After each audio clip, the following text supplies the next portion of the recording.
This dude can't stand people for a second, so he's always fighting the urge to wipe every single connection he has and start cutting ties one by one. Deep down, he secretly craves a little company, but every person he meets somehow turns into a walking contradiction. Our boy finally gets his wish, but it hits him in the most shocking, twist-you-around way imaginable. Most people just grit their teeth, swallow the grind, and force themselves to fall in line with the crowd. But the second he claws his way into that lottery win, 10 billion yen hits him like lightning, and his whole life flips upside down. He drops his job on the spot and races to the countryside of Hokkaido, chasing the dream of a quiet farming life. Right when he's finally basking in his freedom, the whole world suddenly tilts, like the ground itself gets yanked away from under him. He wakes up and boom, he's been dropped into a twisted world that looks like an RPG straight out of a game. Slimes wobble and squirm all over the place, while giant glowing plants loom in every direction, lighting up the whole area. First, terror grips him so hard he can't breathe. Then, just as fast, he realizes something downright miraculous. He didn't just go, his whole farming tool shed and the chicken coop were packed up and hauled along with him too. With his tools in hand and food secured, he figures he's not going to starve to death anytime soon. With the basics handled, he can't help but wonder, does he have some cool magic or skills like a real fantasy hero? He spends ages throwing awkward, embarrassing poses and yelling random names like they're deadly attacks. After tons of trial and error, he finally cracks it. His only real talent is appraisal. To use it, he has to shove the item into his mouth, and that's when it reveals it's a daron fruit that snaps his stamina back to full. It's a strange way to do it, but hey, it's still better than doing nothing when you're trying to survive. While he's out foraging, a wild goblin bursts in and comes sprinting straight at him like it's ready to pounce. Our guy stays ready and bait traps the monster straight into a hidden snare. The goblin gets smashed to pieces in a split second, and he finally exhales like the weight's been ripped off his chest. Right then, a mysterious system window suddenly bursts onto the screen, announcing he's just leveled up. His stats, intelligence and dexterity, get a huge jump, and suddenly he's brimming with confidence. He's already level 3 and the shock hits. Maybe he isn't as weak as he believed. But he cracks open his appraisal skill on the fallen monster and boom, he learns he's smack in an area called Lancaster. Survival's a ruthless game, so he snatches the goblin's dagger and lives to fight another day. Back at his brand new home base, he tears into the pile and starts picking through every stone he scavenged. He decides to polish that goblin's dagger with a special polishing stone. By whipping in that flame agent he forged, he finally carves the perfect fire dagger. Next, he rushes to gather medicinal herbs, maline and burgongrass. He slams the two together and forges a top-tier dual potion, one that mends injuries fast and refills his magic like nothing happened. With ambition blazing in his chest, he goes full mad scientist and tries to brew a potion from poisonous plants. The whole thing makes his stomach twist, and then realization hits. He has to take a taste of that toxic brew to judge it. He slumps and passes out on the ground, and his chickens just stand there, staring as he struggles. He has to scarf down some detox herbs fast, or he's done, trapped in the very mess he created. As soon as he's back on his feet, he coats his arrowheads in that lethal toxin, ready to rain pain in the next battle. Then he snaps his focus back to his field and drives the roots of the magical herbs into the earth. A few days later, he spots it. His chickens are looking way healthier than ever. Turns out they've been munching those magical herbs non-stop, and now they've transformed into herb chickens. Now their meat delivers a huge stamina surge and flushes out toxins like a detox storm. He bows to the bird's sacrifice, then rolls up his sleeves and cooks up a meal the world will never forget. That taste hits like nothing else, and suddenly power surges back into him like it never left. With his pack stuffed to the brim with crafted goods, he decides, all right, time to hit the nearest town. He stuffs the cart, slams it shut, and starts the brutal 3-hour trek ahead. That trek was pure agony, and the moment it hit, he started daydreaming about finally getting his own horse. Finally, he staggers up to the gates of Leicester Town, utterly wiped out. The locals are talking nonstop, and he can't catch a single word of it. He talks his way past the guards, swearing up and down he's nothing but a traveling merchant. Even with the language locked away in silence, he refuses to panic and shrugs off the whole learn it pressure. He flashes simple hand signs for buying and selling, and that's how he gets his whole business moving. Roaming the streets, he stumbles onto the local adventurers guild. He scans the quest board and grabs a few easy harvesting jobs. He hands over his stuff to the clerk, then somehow walks out with his payment without ever opening his mouth. He skips the combat quests like the plague because he knows that once a hunt kicks off, any attempt at communication would turn into a total disaster. Right as he's about to step out the door, someone shouts his name. He barrels into Sarasa, a merchant, and Marugo, a blacksmith. He owes these two a massive debt. Without their help the moment he arrived, he'd never made it. But the second Maruko spots that fire dagger, his mind basically snaps. He's desperate to grab it. The blacksmith and the merchants start trading jabs, all of them fighting to be the first to handle him. They corner him with one question: "So, are you moving into town anytime soon?" That kid snaps back with a solid no, because the truth is, he still can't stand being packed in with a ton of people. Even in this brand new world, he's still clinging to his old habit,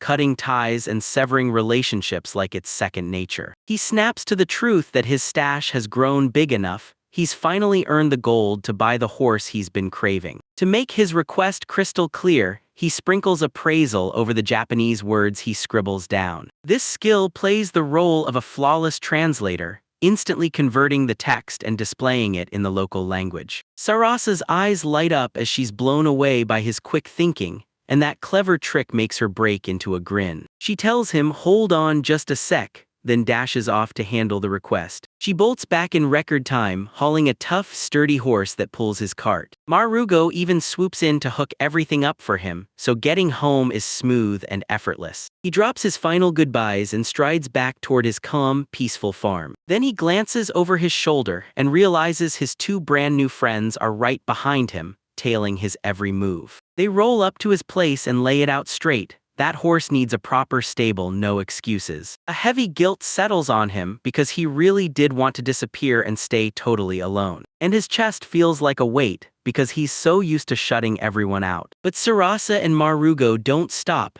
They keep pounding on the door of his heart with pure kindness. Marugo dives right into it, pounding the new stable's roof with a hammer like there's no tomorrow. For them, it's not just business, it feels real, like something far deeper than money. He watches them at work, and suddenly his whole stance on making bonds starts to crack and change. Even if he swore he wanted zero unnecessary connections, a smile still slipped onto his face. He finally decides he has to thank them the right way for everything they've done. He swings by the new stable to check on Renant, and the horse practically buzzes like it can't wait for the upgrade. Keigo is living the dream inside his upgraded base, complete with a proper stable for his steed and a brand new smithy ready to forge whatever comes next. He's been taking Marugo and Sarasa's advice to build out the chicken coop and tool shed, cramming in more space for everything he needs. He's already testing the local plants, tossing Bergen and Malin grass together like he's daring the world to prove him wrong and waiting to see what wild results hit. The system answers his curiosity by handing him a Peruna detox potion that slams his MP back up and scrubs away a medium-level poison. Feeling finally in his groove, he realizes he can stock up on everything now that he's got a real workshop to work with. Still, he knows he has to come up with a way to thank his friends for all the help they've thrown his way. Because the town survives on dried meat and hard bread, he decides to throw the ultimate feast, cooking with fresh ingredients like he's rewriting the rules. He checks on his chickens, and when he sees those urban-fused eggs, he knows they're fueling his strength and snapping his stamina back fast. Our boy stomps out to bag some fresh meat,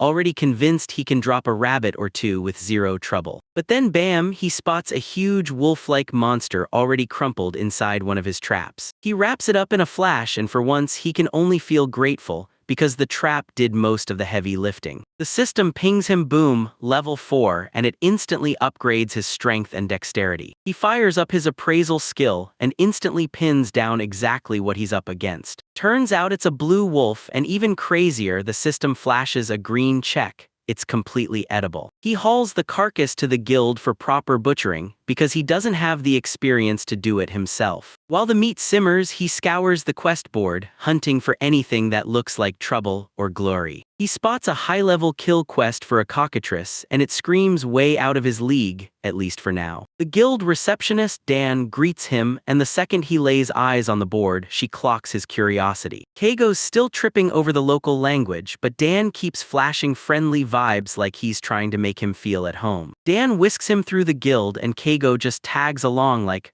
"Okay, where's this road taking us?" He gets introduced to Kai, the guild dojo's legendary weapon skill instructor. Our boy is buzzing with excitement. He's finally about to score some combat skills to protect himself for real. Kai kicks things off with a flashy demo, pulling off a move that looks straight up unreal. He slams the training dummy with a monstrous bash, and splinters explode through the air like a storm. Keigo gets the go-ahead, so he charges up to the training dummy with his sword in hand. Right before he swings, he spots his arm lighting up with a wild, eerie glow. He slams his full weight into the swing and surges forward like he's charging into destiny. The system flashes a message. He's officially mastered the bash skill, even if his very first try came out a little weak. Turns out the guild teaches this to fresh recruits for free, because out in the wild the survival rate is brutally low. He grabs extra supplies from the guild shop, convinced that the bash skill could give his forging the boost it needs. He grins the moment he hears the guild dojo is open for him,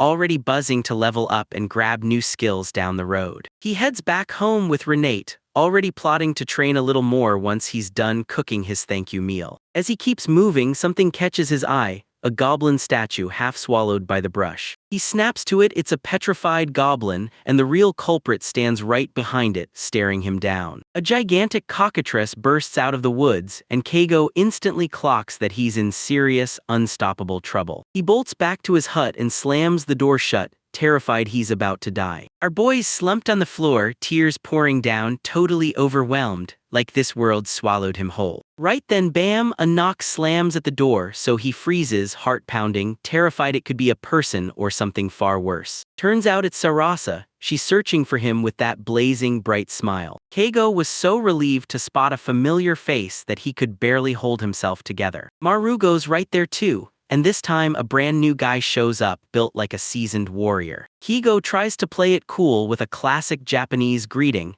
but inside he's burning with pure, crushing embarrassment. They told him straight up that this whole thing is really a quest to track down the cockatrice he just laid eyes on. He's totally fine handing the monster off to the pros and keeping himself safely out of harm's way. But right now they're just hanging back, like they're waiting for the perfect moment before they charge out for the hunt. Kiko jumps in by jotting down every item he's already prepared for them. He hands over the Peruna detox potions and tosses in a stash of dual potions he's been stockpiling for just the right moment. Morugo can't believe the caliber. He realizes these are exactly what he'll need to win the fight. Keigo can barely contain his joy once he realizes his crafting actually matters, and real adventurers are using what he makes. Sarasa flashes him their battle plan in a sketch, and just like that, Keiko's gut starts screaming trouble. He clocks it instantly. This crew isn't just inviting him, they need him as their long-range support and signal officer. He blurts out that he's only a merchant from another world, not some gambler risking his life. He folds into a tight ball, refusing to step back out and face that giant chicken again. Sarasa grabs his hand and pumps him full of the encouragement he desperately needs,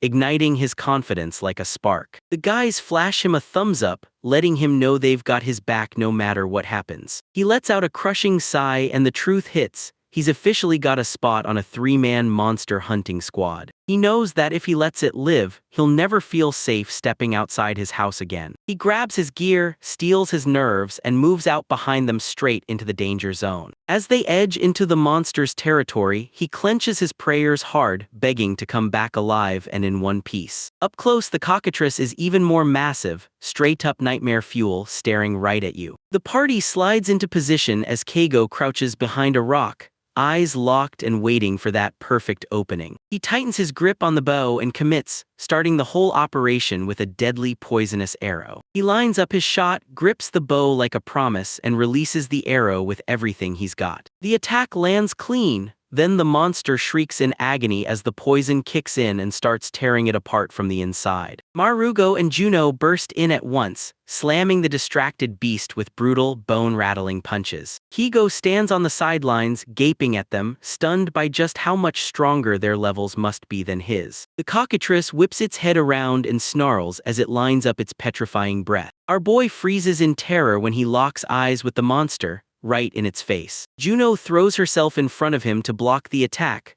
but he can't dodge the breath in time. Juno's body starts locking up into stone and Keigo's eyes widen, because it's exactly the same curse that turned that goblin to rock. He snatches a Peruna detox potion in a flash and douses his petrified friend with it. It hits like lightning and Juno snaps back on his feet, eyes locked in, ready to throw down again. Kigo gets a jolt of adrenaline, clenches his fists, and decides he's done sitting on the sidelines. He's going to chase revenge and get in on the action. He stays ice calm, then sharpens his focus and gets ready to unleash the bash skill he just learned at the guild. He and Juno launch at the monster together, and it's forced back on its heels. They slam in together with a combined strike that hits like a freight train, no mercy, just raw impact. The cockatrice finally drops to the ground, crushed by the team's perfectly timed, coordinated attack. The system blares a massive level up, and Kigo rockets all the way straight to level 7. The three of them locked fists for a celebratory bump,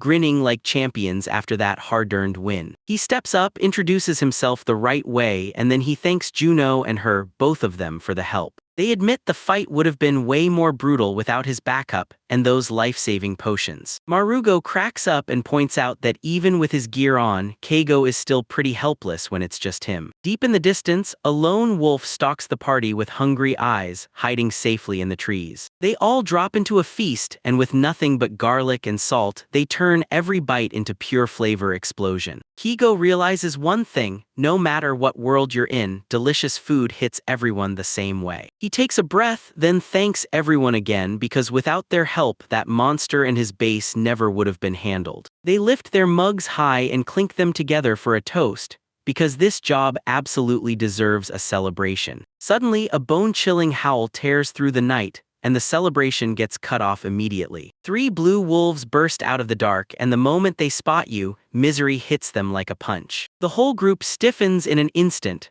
their hearts racing as they wonder if those wolves are hunting with a pack. Marugo tightens his grip on his weapon, staring down the truth that only the strongest survive here. Keigo tries to make it crystal clear: no more pointless fighting tonight. He whips out gestures and tells the wolves to calm down, then back off for good. Sarasa stares at his wildly expressive face and fights the urge to burst out laughing at how desperately he's trying to play it cool. They decide to finally let the wolves loose, because they know every new fight will just ignite fresh revenge. Keigo suddenly realizes this world doesn't just bite back. If he slips up, he'll get hunted. The next morning, his friends snapped into action and hitched a ride back to town after their long, unforgettable stay. Now he finally feels great because he thanked them for everything, properly this time.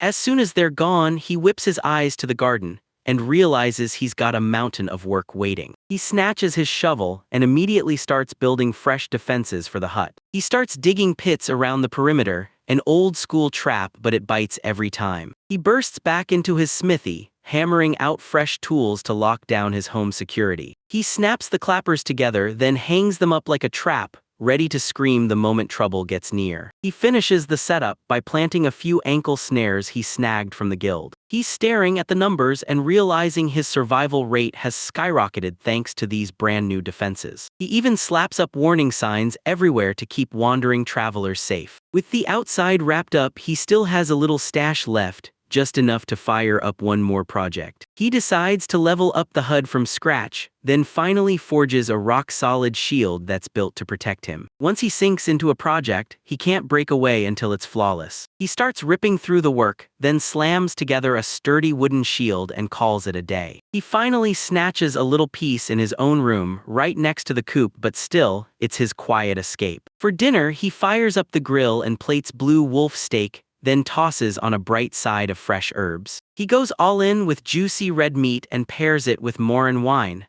a sweet local liquor that hits like pure comfort. He digs out a quick thank you for the meal, then bam, a fresh howl rips through his peaceful evening. He can't stop wondering if those wolves from earlier are still lurking around his property. The moment one of his traps snaps shut, he yanks his sword and slams on his brand new shield right away. He cracks open the door and freezes, something's out there and it somehow slipped past the catch. He decides to take down the wolf caught in the snare first, so he can clear the area. He's got a sick feeling. At least 2 more are out there, lurking in the shadows right nearby. He creeps around the stone wall's corner, eyes sharp, hunting for the slightest flicker of movement. Suddenly 2 wolves explode into action, hitting from both sides at the exact same time. Kigo is terrified out of his mind, but his body, thanks to that brutal training, moves anyway like it's got a mind of its own. He snaps his shield up to stop the first lunge dead in its tracks, then whips his sword around with a razor-fast counter. He drives his shield into the second wolf with a brutal slam, knocking it back into the dirt like it got hit by a truck. He smashes it down with a brutal finishing blow, and the beast is gone for good. He realizes the fear is gone,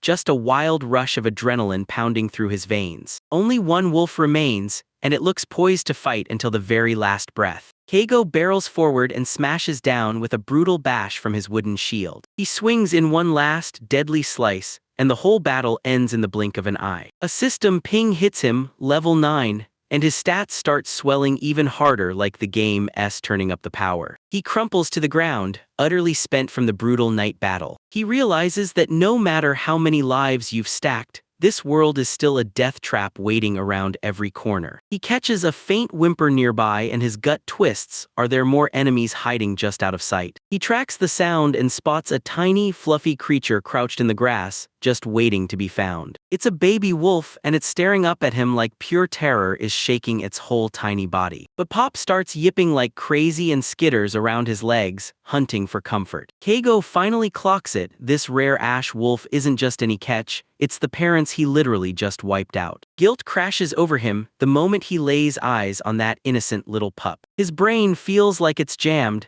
He can't even think straight, like his mental power is completely maxed out. He steps up, grabs the whole responsibility, and decides he'll raise the child himself. He scoops the little pup in his arms, crawls onto the floor, and passes out cold, utterly drained. The pup curls up against him, and the 2 of them crash into deep sleep for the rest of the night. The next day, Sarasa barges back in, and freezes hard when she spots a rare ash wolf puppy. Kigo has to flat out tell her that the pup isn't for sale, even if she's begging to play with it. He snatches one of the adult wolf's fangs, studies it up close, and realizes it can totally upgrade the item's quality. The pup plants a warm lick on his cheek and Keigo can't stop himself. He breaks into a full smile at that little goofball. He coldly reveals that the adult wolves will be harvested and packed up as winter provisions. He's betting that if he nurtures this pup from day 1, it might finally grow up to trust, and even like humans. He's fully aware that if things ever turn dangerous, it's him who will have to step in and deal with it. He scrawls his resolve into the page, knowing the world still only rewards the strongest. He grabs the fur from the adult wolves and crafts a warm cloak to keep himself snug. He's obsessed with the color because it still smells like the pup's parents and that scent keeps him calm. He throws up one last wave at his friends,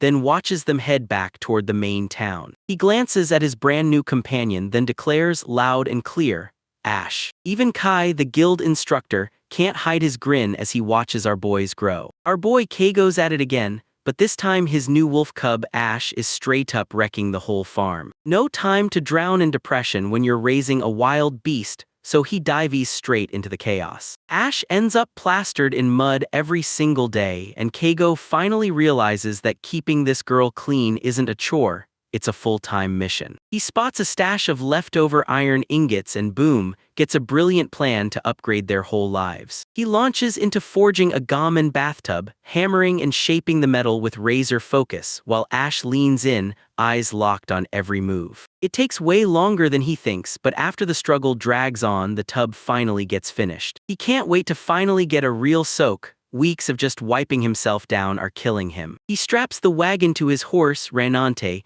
then races off to haul back a massive load of water. They stumble on a calm lake hideout that looks like pure paradise. Keigo's living it up, splashing around in that freshwater like it's his own personal playground. He knows he could grab water in town, but hunting down a free source is way smarter for his budget. But then Ash suddenly starts growling and he feels it. danger is creeping somewhere nearby. Bubbles erupt to the surface the moment Keigo realizes he's not swimming alone. A thunderous wall of water slams into his shield, and it blasts him backward like a cannon shot. It's a merman monster, and it's on the prowl for a fight. Keigo cheers Ash for the heads up, then launches a poison arrow straight into the beast like a finishing shot. They pile on the monster together, and Keiko ends it for good with one savage, crushing blow. That wind shoves him past the breaking point, and boom, he levels up straight from 9 to 10. His HP rockets to 21, and his strength slams right up to 21 too. He checks the treasure stash, then spots Merman's scales perfect right there for crafting. He finally sees it. Ash isn't just some pet to him anymore. She's his real partner, the one who stands beside him in this whole world. Back at the forge, Keigo decides it's time to kick things up and forge a serious gear upgrade. He drills the basics with plain iron first, then he levels up to those costly steel ingots. He cranks up that rare wolf relic Ash handed him and turns it into something truly special. After a brutal grind of sweat and pounding hammer blows, the blade is finally forged and ready. The system clocks it instantly. A Wolverine blade forged from iron and locked in place with steel for pure, brutal strength. He stares at his stash of merman scales and flame jewels, and the big question burns in his head: can he fuse them into something incredible? He slams them together, then immediately takes a quick taste test to make sure everything hits the right properties. His tongue tingles with crackling electricity the second the appraisal locks in. He really did make lightning sand. He figures out that when water and fire collide, they spark into lightning. He grinds his fresh sword with sand, and every pass sends sparks screaming off the blade. He finally forges the Wolverine Thunder Sword, an elite, high-tier elemental weapon that hits like pure lightning. Sword brand new in his grip, he storms to the Adventurers Guild to finally learn real skills. He decides to focus on sharpening his archery and defense for now, because learning magic can wait. He's pushing himself to become a real protector for Ash, so he won't have to lean on those cheap poison stunts anymore. He finally crosses paths with Instructor Kai, and Kai nods, promising to train him in the way of the shield and the bow. Kai thrusts a practice bow into his hands and shows off a high-level technique that's clearly on a whole other level. The instructor cranks up an arrow until it ignites with raw, blinding energy. He unleashes a brutal, massive blast that detonates Keigo's entire world and leaves his mind completely shattered. Keigo dives in, trying to copy the energy's flow exactly like they drilled into him. After brutal training sessions, he finally unlocks the charge arrow skill for real. Next, Kai whips out a defensive technique and names it Fortress. Keigo has to eat a few brutal hits before he finally locks in the skill's timing. It's like slamming into steel, but he grinds through it, then finally cracks Fortress and it jumps straight onto his skill list. He storms out of the guild feeling wrecked, but deep down he's thrilled by how far he's come. He finally meets up with Sarasa, and there it is, the real wolf cloak she finished making for his order. She spots his clunky wooden shield and without hesitation, hands him a way better small shield. He snatches it without hesitation, realizing his homemade gear was never going to survive a real fight. He clocks how Sarasa keeps showering Ash with attention, and jealousy flares because he's not getting those same cuddles. They slam everything into place, then race back home to put that new gear through its paces. He's absolutely obsessed with that new cloak. Those secret pockets inside are the real magic. He smuggles his leftover scales into the cloak and blasts it with water element enchantments. It forges the Ash Wu Wolf cloak and locks in a blazing fire resistance attribute. Then he fires the same idea at his shield too, because if he can squeeze out any extra resistance, it's a victory. Training turns into his everyday grind as he sharpens every new skill he just picked up. But just when he thought life would stay calm, a crew of knights and a noble named Byron storm in and shatter his peace. They don't come for a friendly chat, they grab him and force him to join a dungeon raid. The noble tosses people aside like disposable tools, while he hides in a safe spot and dodges every risk. Out of nowhere, a pack of hellhounds lunges in, snorting and blasting colossal columns of fire at them. Keigo rockets to the front, snaps his fortress skill into place, and wraps himself in his fire-resistant cloak to slam the flames right back. He finally clocks it. This world's social ladder is just as broken and messed up as the one he escaped. He clocks the monster's fire-breathing momentum, slowing to a crawl right after it blasts. They seize the moment and sprint for their lives. The moment they're finally safe, Keigo glances back and realizes he leveled up to 11. His intellect hits 75 while his dexterity sits at 27, then appraisal shows the hellhound is super agile until it breathes fire and its whole body locks up stiff. That noble is seething over the retreat, so Keigo has no choice. He tosses over a bag of gold just to cool him down. He finally clocks it. Those fancy aristocrats are just as deadly as the monsters lurking in the forest. Later, he heads to the graves of the fallen, and the weight of every life that got taken crushes his chest. He can't stop picturing life in town, but he knows those nobles would turn it into a whole new kind of hell. He'd rather feel the forest pounding in his bones than hide in the city's comfort. Right as he tries to make it home, extreme exhaustion hits like a truck, and he crumples to the ground. He jolts awake in an inn, and there's Ash plus the rest of his friends, hovering there like worried guardian angels. Turns out he accidentally gulped an anesthetic herb instead of a recovery one. While he was gone for 6 hours, Sarasa and the others jumped in and knocked out every single one of his chores. He's hit with this crushing debt of gratitude, like their kindness bound him to them forever. Back home, he digs into the green anesthetic herb that knocked him out cold. He realizes it hits so hard that even the antidotes can't scratch the surface. He boils the plant like it's the key to everything, forging a potent medicine that'll supercharge his traps. He hammers away at fortress drills, mowing down local goblins in training just to sharpen every inch of his defense. Each time he blocks an attack, his shield surges stronger like it's absorbing every punch. He churns out fire daggers and stacks smoked meat for town, then sells the whole haul. Marugo is so blown away that he snaps up every single item from the stock right there on the spot. They go all out, throwing down a gigantic feast of yakitori and sake to celebrate. Keigo can't help but feel completely at ease as he watches his friends' smiles glow beneath the stars. The very next day, he storms back to the lake to refill his water and get moving again. Ash starts growling again, but this time the danger hits on a whole new level. A monstrous sea serpent named the mercenary blasts out of the deep,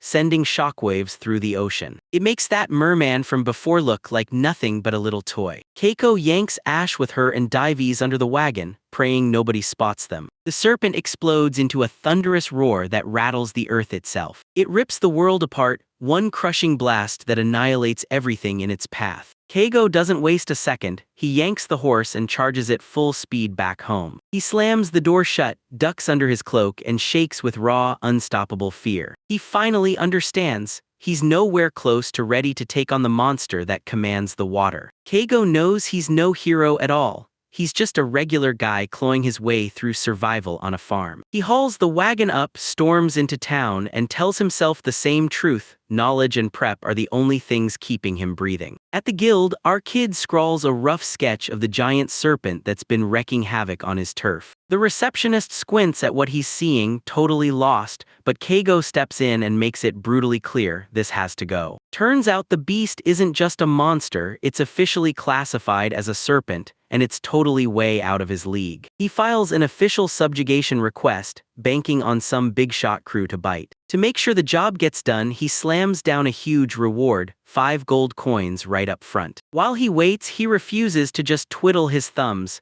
He bolts back to the farm to build and sharpen his own defenses. He spends days digging and hauling until he builds this gigantic mud wall, his way of finally getting some peace of mind. The investment finally pays off when the guild confirms that a squad of adventurers wiped out the beast and even dragged his stolen bathtub back. Keigo finally gets it. Paying the pros to do the heavy lifting is the smartest move, and the guild system lets him pull it off perfectly. He's keeping their number on speed dial, ready to call the second some nightmare like a hellhound or a cockatoo comes crashing in. As he heads toward the water source, he spots the animals trembling and darting like something stalking them. Right on cue, a merman crashes out of the water, yet Keiko is already ready for him this time. He decides to try out his fresh gear, he shoots an anesthesia arrow and dares to see if he can drop the target without turning it into a brutal mess. The shot hits dead on, and he barrels in with a shield bash to finish it for good. He rips through the hull, and when he spots it's basically a giant fish, he grins, because the meat has to be edible. He hauls the carcass to a pro dismantler, begging for the real, proper way to prep monster meat. He leaves with fresh scales and the brutal truth that his anesthesia will keep their targets down for roughly 6 hours. Back at the forge, he starts tinkering with elemental crafting, trying to forge a razor-sharp water element dagger. A quick check seals it. He actually pulled off an iron water dagger that sweats fresh droplets right onto the blade as if it were alive. This is a massive quality of life upgrade. Now he can grab fresh drinking water anywhere he goes. He realizes that if he keeps stacking these up, he'll never have to risk his neck on trips to the river for baths or farm work again. After grinding all day with his hammer and traps, he finally sinks into a steaming hot soak and lets the heat hit his bones. Dinner hits like a forbidden feast, sauteed merman meat sizzling on a gourmet spread, looking so ridiculously delicious you can't help but stare. He mixes the white meat with some local fruit wine, and the flavor hits so hard it's basically top-tier perfection. His mind keeps wrestling with one brutal question, luxury or survival, over and over again. In the end, he decides that pushing even more elemental daggers is his key to funding the next wave of subjugation quests. The very next day, he carts his stash into town and slips 2 daggers each to Marugo and Sarasa, his contacts. The second they're alone, the two start snapping over the inventory and Keigo just sits there, watching the whole mess unfold. Even Tiny Ash has to bark his head off, trying to snap everyone back to calm. Marugo finally crushes the argument, Sarasa hangs back pouting, and Keigo sweeps in to grab his payment. As he walks out, he spots Juno, and his mind races through the messy social rules of this brand new world. He flashes back to his old life at a trading company, where he dealt with foreigners non-stop. He actually loves the language barrier. It's like a shield, stopping people from nosing into his business too deeply. Keeping that distance lets him live his life free, without getting pulled into everyone else's drama. He loves a simple, no-nonsense world where one firm handshake says everything. He only needs to pick up the local tongue just enough to handle simple transactions, and that's all he's aiming for. That's exactly the kind of balance he'd been craving for his brand new life. Back home, he dives into the high-grade stuff Marugo handed him, hellhound fangs, vicious claws, and flame sand burning in his hands. After days of brutal grind, the chimney of his forge starts roaring as the work never lets up. That result unleashes a brutal power surge in his arsenal. Suddenly he's got a hellhound buckler and a hellfire sword at his command. He pulls the fire sword out and swings it for a test.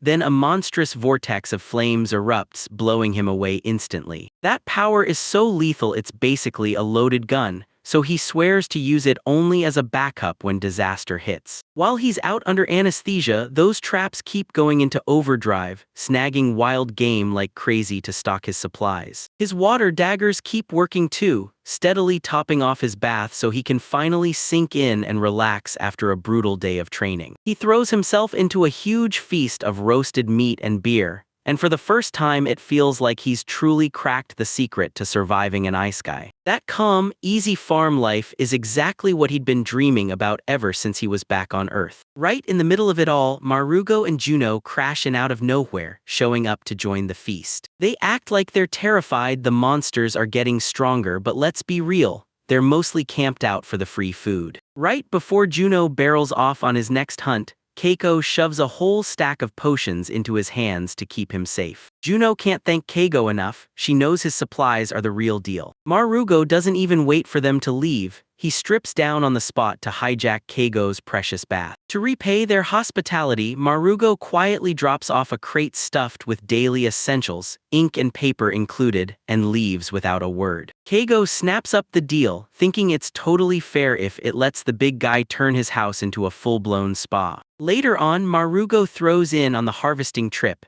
and Keigo suddenly feels way safer out in the wild. That extra muscle really pays off when they get ambushed by a brand new kind of monster. Marugo sizes them up and labels them, a cobalt warrior and a gray bear. the kind of monsters the pros face every day but total nightmares for our boy. They mow down the mobs like it's nothing, and Keigo's eyes snap to a huge level-up notification the second he slams into level 12. His stats get a massive upgrade, HP rockets to 26, his strength slams into 25, and his intelligence shoots up to 76. For a parting gift, Keigo hands Marugo the monster carcasses, so he can sell them or use them however he wants. Once the big guy finally storms out, Keigo drops into a long, relieved breath. Peace and quiet finally come back to his world. He digs through everything Marugo left behind and then, bam, he spots a top-tier lantern that snatches his attention the second he lays eyes on it. He straps the monster core he stole from the dismantler into the device and fires it up.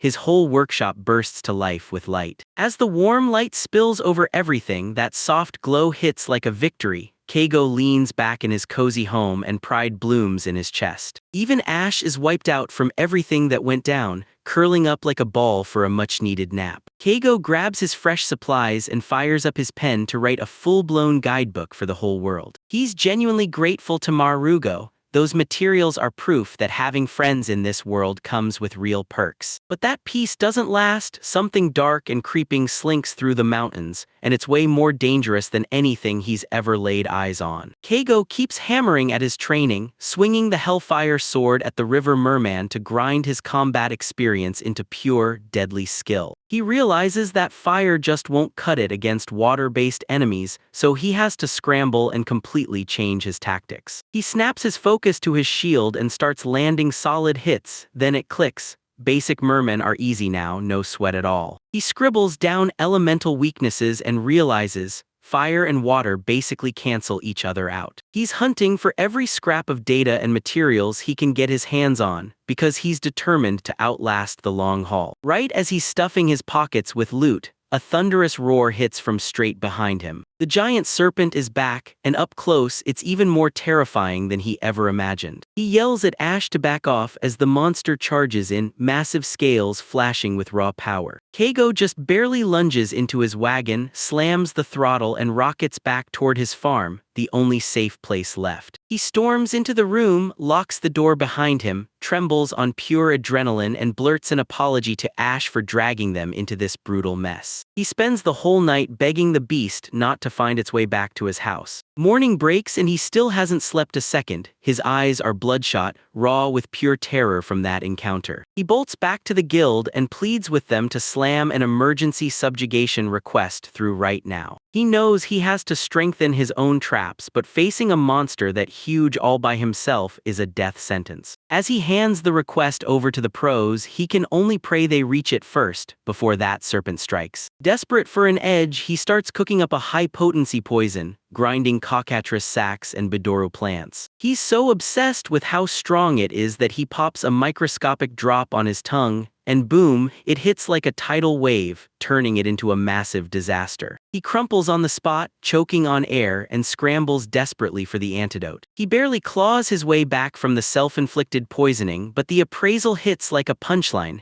He really did craft a powerful Danyaru poison. He squeezes Ash in a tight hug, grateful he's still alive, and swears he'll be way more careful with his experiments from now on. For the next few days, he frantically programs every trap and arrow across his land, all tipped with lethal poison. Even while he works, that poison keeps clawing at him, spinning his head and leaving him wide open to danger. He sprawls in bed, eyes locked on the ceiling, and that creeping thought won't let go, like the serpents right outside his door waiting. The next morning, his body won't move right, but he has no choice. He still has to haul himself up and feed his livestock. A sharp creak rips through the door, and Ash's frantic barking makes his heart slam into his throat. He jerks his gaze upward and locks eyes with the colossal serpent head looming inches from his face, like it's staring straight through him. He freezes in place, fully convinced this is the final chapter of his journey. Suddenly, a crew of top-tier adventurers crashes onto the scene, and a heavily armored knight leads the charge. Keigo can't even blink. Those professionals finally crash in and save his life. The serpent erupts in a roar, but the adventurers snap into flawless sync and surge forward together. The knight storms in to grab the aggro, while the witch starts channeling a massive spell behind the scenes. Keigo crouches in the dirt, gripping Ash like his life depends on it,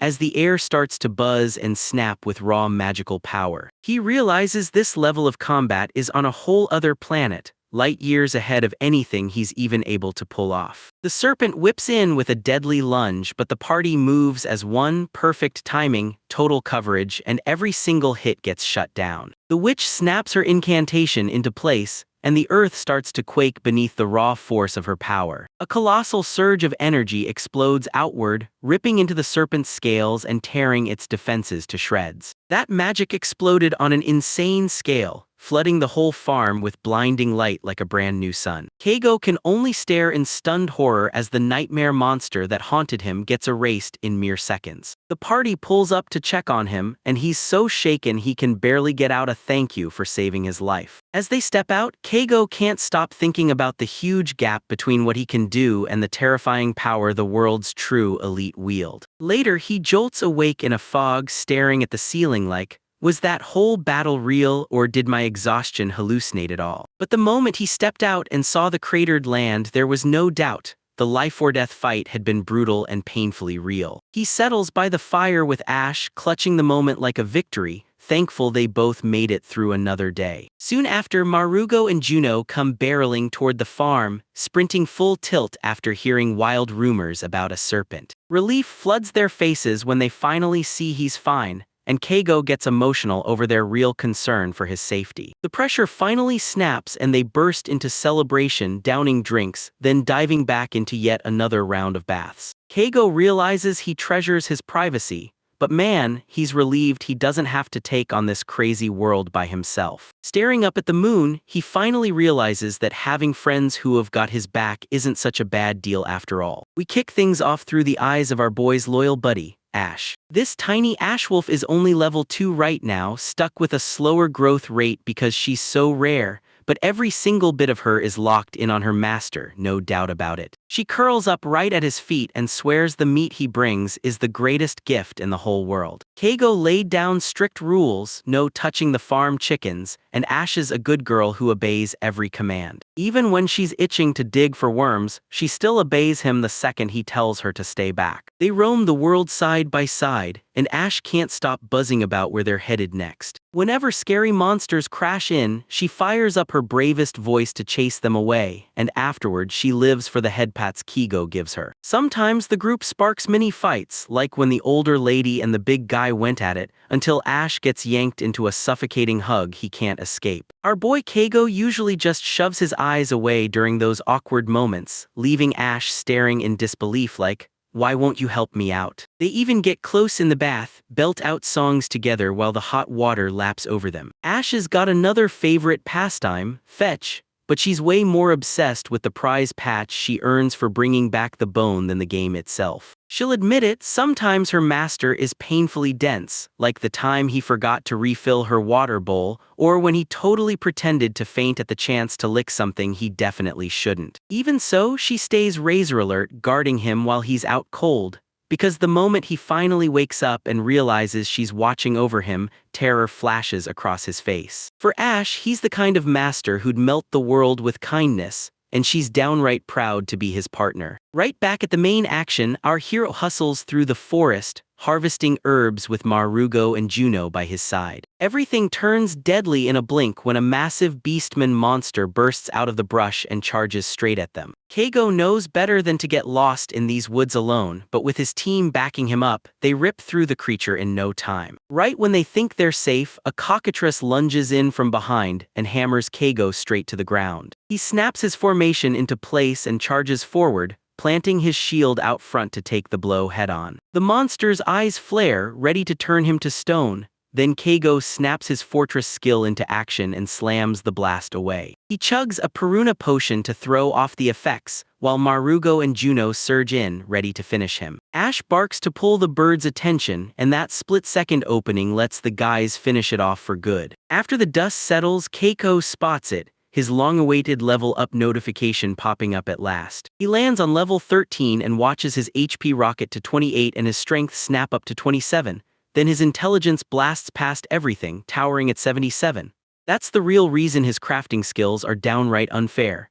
He knows he's growing stronger, but he doesn't take the spotlight. He credits his comrades for always having his back. Soon they hustle back to town, link up with Sarasa and prove, right in her face, that they survived the serpent attack. She lights up the moment she sees them, and they waste zero time trading their loot to score a fat haul of supplies. Keigo breathes out, a rush of satisfaction hits because as he heads home, he can't believe how wild and extraordinary his life feels compared to that dead-end corporate job. He loves the calm life, but he's smart enough to know he can't let comfort dull his edge. He finally clicks that his smithing and alchemy are his true lifelines, because he can forge and brew stuff even Marugo's best work can't match. He can't naturally pull off fire or healing magic, but his flame swords and top-tier potions hit the job just the same. To keep himself safe, he throws his focus onto sharpening his bow skills instead of charging into close-quarters combat. But he grinds through brutal training with a master, and at last he unlocks the piercing shot technique,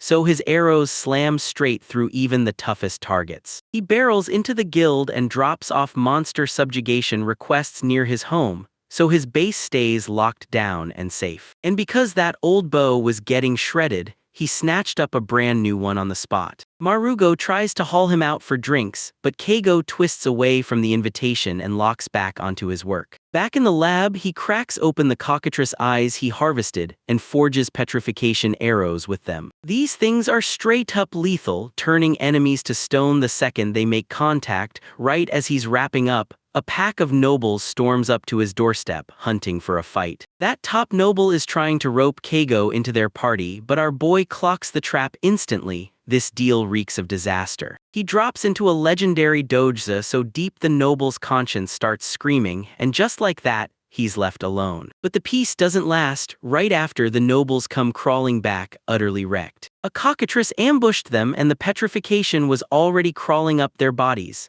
Then Keigo snapped into action, smashing open his stash of Peruna potions to save the lead noble and the rest of the crew. His shed transforms into a makeshift hospital in seconds as he rushes to treat the injured adventurers. He's just relieved nobody died, but trust me, he's already sharpening his words because he's going to hit that noble with a hefty bill for the rescue. Once everyone's finally safe and stuffed, the nobles set off for their grand trip and Keigo gets his calm, peaceful life back just like that. The noble's only casualty was his horse. Fully petrified in the woods, it became a forever lawn ornament that just wouldn't budge. Meet the local noble, Byron. This dude is absolutely convinced he's the main character of the entire world. He struts through town like everybody's supposed to recognize him on sight, but the guild knows the truth. He's nothing but a non-stop problem. Lately, monsters keep pouring out of the nearby forest dungeon, and the whole area's turning into a death trap. Bayerun storms in thinking it's his noble duty to wipe it all clean,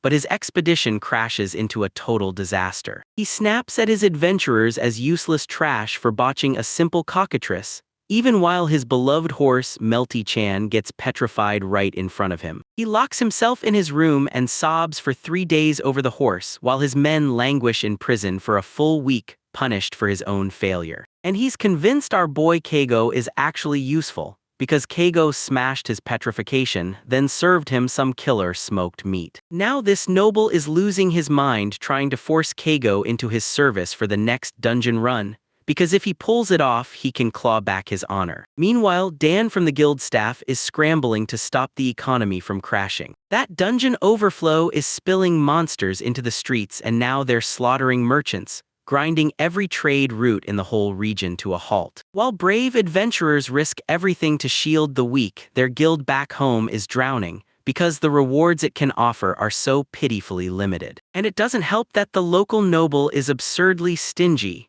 He keeps slicing the guild's budget like it's nothing, all while pretending the real problem isn't even there. Dan's losing his mind over it, but he's genuinely grateful to Keigo, because our boy actually pays the guild well for every request he makes. Even if Dan thinks Keigo is a total eccentric weirdo, he's still dead set on treasuring him like the kind of high-value client you never let go. Back at the house, the crew swirls through the chaos, wiping away the noble's mess with non-stop heavy drinking. Keigo clocks it instantly, Sarasa can handle her liquor way better than a healer ever should, and it's honestly impressive. He tries to explain what he did for the noble, but his words come out mangled and the alcohol keeps sloshing in his head, so he's not sure they understood a single thing. The next morning, Keigo wipes his eyes and realizes no hangover at all, so he grabs the truth fast. His poison-resistant skill is quietly slamming the alcohol too. He decides to test that fresh herb he found in the forest, so he takes a tiny lick, and honestly, it's a pretty wild move even for someone like him. He braced for a wild reaction, but all he got was a clean minty taste, and then his appraisal confirmed it. A marble herb perfect for brewing tea. The moment the rain hits for the first time in this world, Keigo bolts into his blacksmith hut to test a brand new set of gear. He forges a hellfire arrow by pouring it full of flame element power. Then it hits him, elements aren't just for weapons, when he builds a waterboard that keeps summoning fresh water right on its surface. He realizes he could rake in a fortune selling elemental household tools like fire-spewing pans or self-cleaning brooms, so he plots a quiet life and keeps his head down, hoping the noble won't come after him even harder. Peace never sticks around. Soon the guildmaster slaps the entire squad into a dungeon expedition with the noble. Keigo isn't thrilled at all, but since he wants fewer monsters crawling around his farm, he throws on his gear and goes for it. On the day of the raid, Guildmaster Shiraku steps up and shouts a hype bomb speech that lights a fire under everyone. Sarasa slipped Keigo a poison resistance bracelet, an insanely rare, top-tier accessory that screamed loud and clear just how much she cared about keeping him safe. Once they step into the forest dungeon, the world goes deathly silent, like the calm right before the storm explodes. Suddenly, a colossal monster bursts out of the cave, and the battle explodes into action immediately. Baron barks out a charge, and the big-shot adventurers, Kai included, plus the guild master, go all out, colliding head-on with the swarming monsters. Keigo stays locked in as the healer, charging through the battlefield non-stop to patch everyone up with his top-tier potions. Even with the team pushing on with everything they've got, the monsters keep flooding in, until the moment the squad finally hits its limit. Keigo's healing items run dry, and now the guild master has to fight tooth and nail with that stubborn noble just to get everyone to retreat. They barely stagger out alive, and the expedition gets branded a complete disaster. Watching even the toughest people in town get crushed, Keigo finally snaps.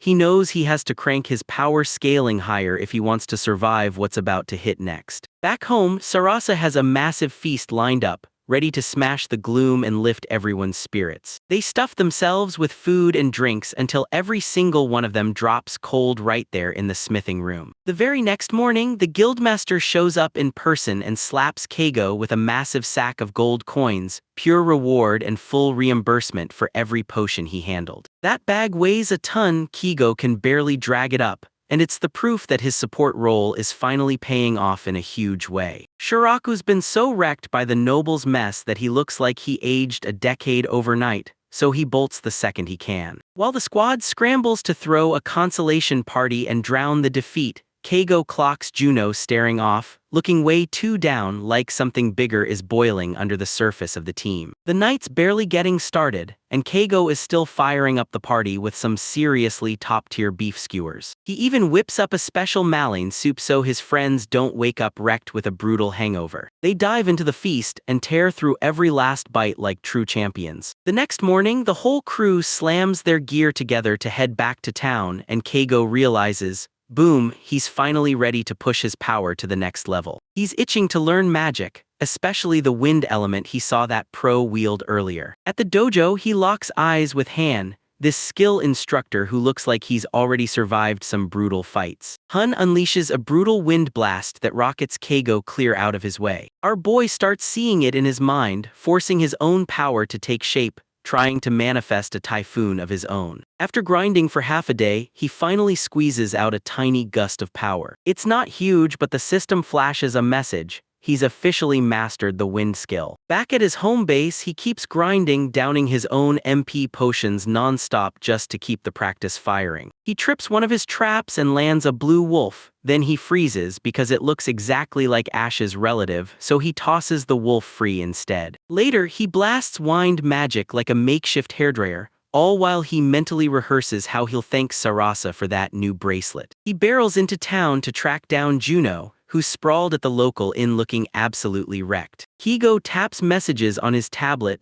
then hauls him along for a shopping spree to snag a gift for Sarasa. While they're out, Juno blurts out his troubles and Keigo clocks it right away. He might not catch every word, but he can still feel his friend's pain like it's his own. They pick a few flowers, and when Juno beams at them, the entire trip suddenly feels worth every step. Back at the house, the training keeps roaring on, then those peaceful vibes get ready to get absolutely wrecked. Beyerum, a proud noble, arrives with a whole squad of knights and struts around like he's the one in charge of everything. Just as things start to boil, a colossal monster bursts in out of nowhere and slams the battlefield with a brutal surprise attack. In the blink of an eye, the noble's arm gets torn clean off by a lesser dragon. Keigo froze in paralyzing terror as the chaos swarmed all around him. His friends rush in to shield him as he huddles behind his guard, trembling, praying the beast won't spot him. Luckily, the dragon rockets away and everyone reels in shock, but somehow they're still alive. Keigo gets slammed with a brutal reality check. He's not built for the world's apex predators, not even close. He storms into the guild and dumps a massive bag of gold on the counter to crank up the reward for the dragon's head. Back home, his trauma hits so hard his hands won't stop trembling,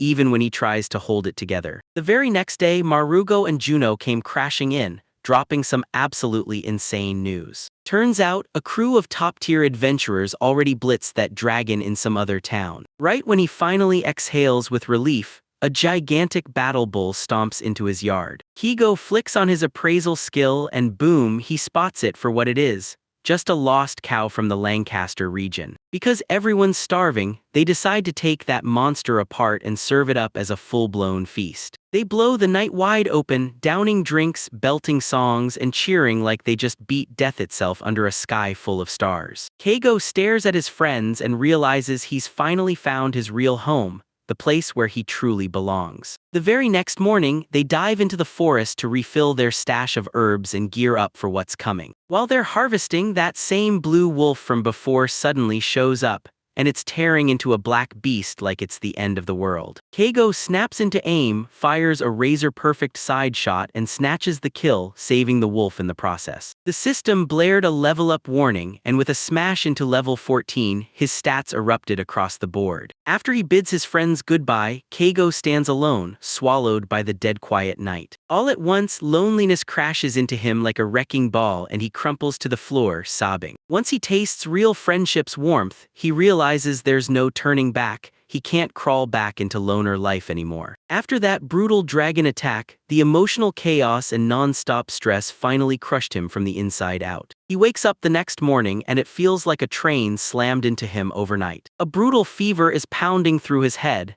and his vision is already starting to smear at the edges. Our boy strains to power through and chop up some food, but he's hit his breaking point, fully tapped out. He crumples onto the rug on the spot, and Ash's eyes go wide as his master drops, completely wiped out from sheer exhaustion. Shiraku runs the Adventurers Guild in Leicester, and man, he survived pure hell battling the local nobility every step of the way. He was stuck in non-stop council meetings while those nobles treated adventurers like they were absolute trash. Shiraku couldn't stomach it anymore. He watched his people fall for nothing while the higher-ups kept refusing to bring in better people. The city's only real lifeline was the top-tier parties, especially Keigo, a total walking cheat code who can patch anyone up like nothing. Even when a monstrous horde crushed in on them, Keigo's wild support skills held the line so tight that nobody died. That noble was so stingy he only dangled 5 gold coins for brutal, high-risk missions,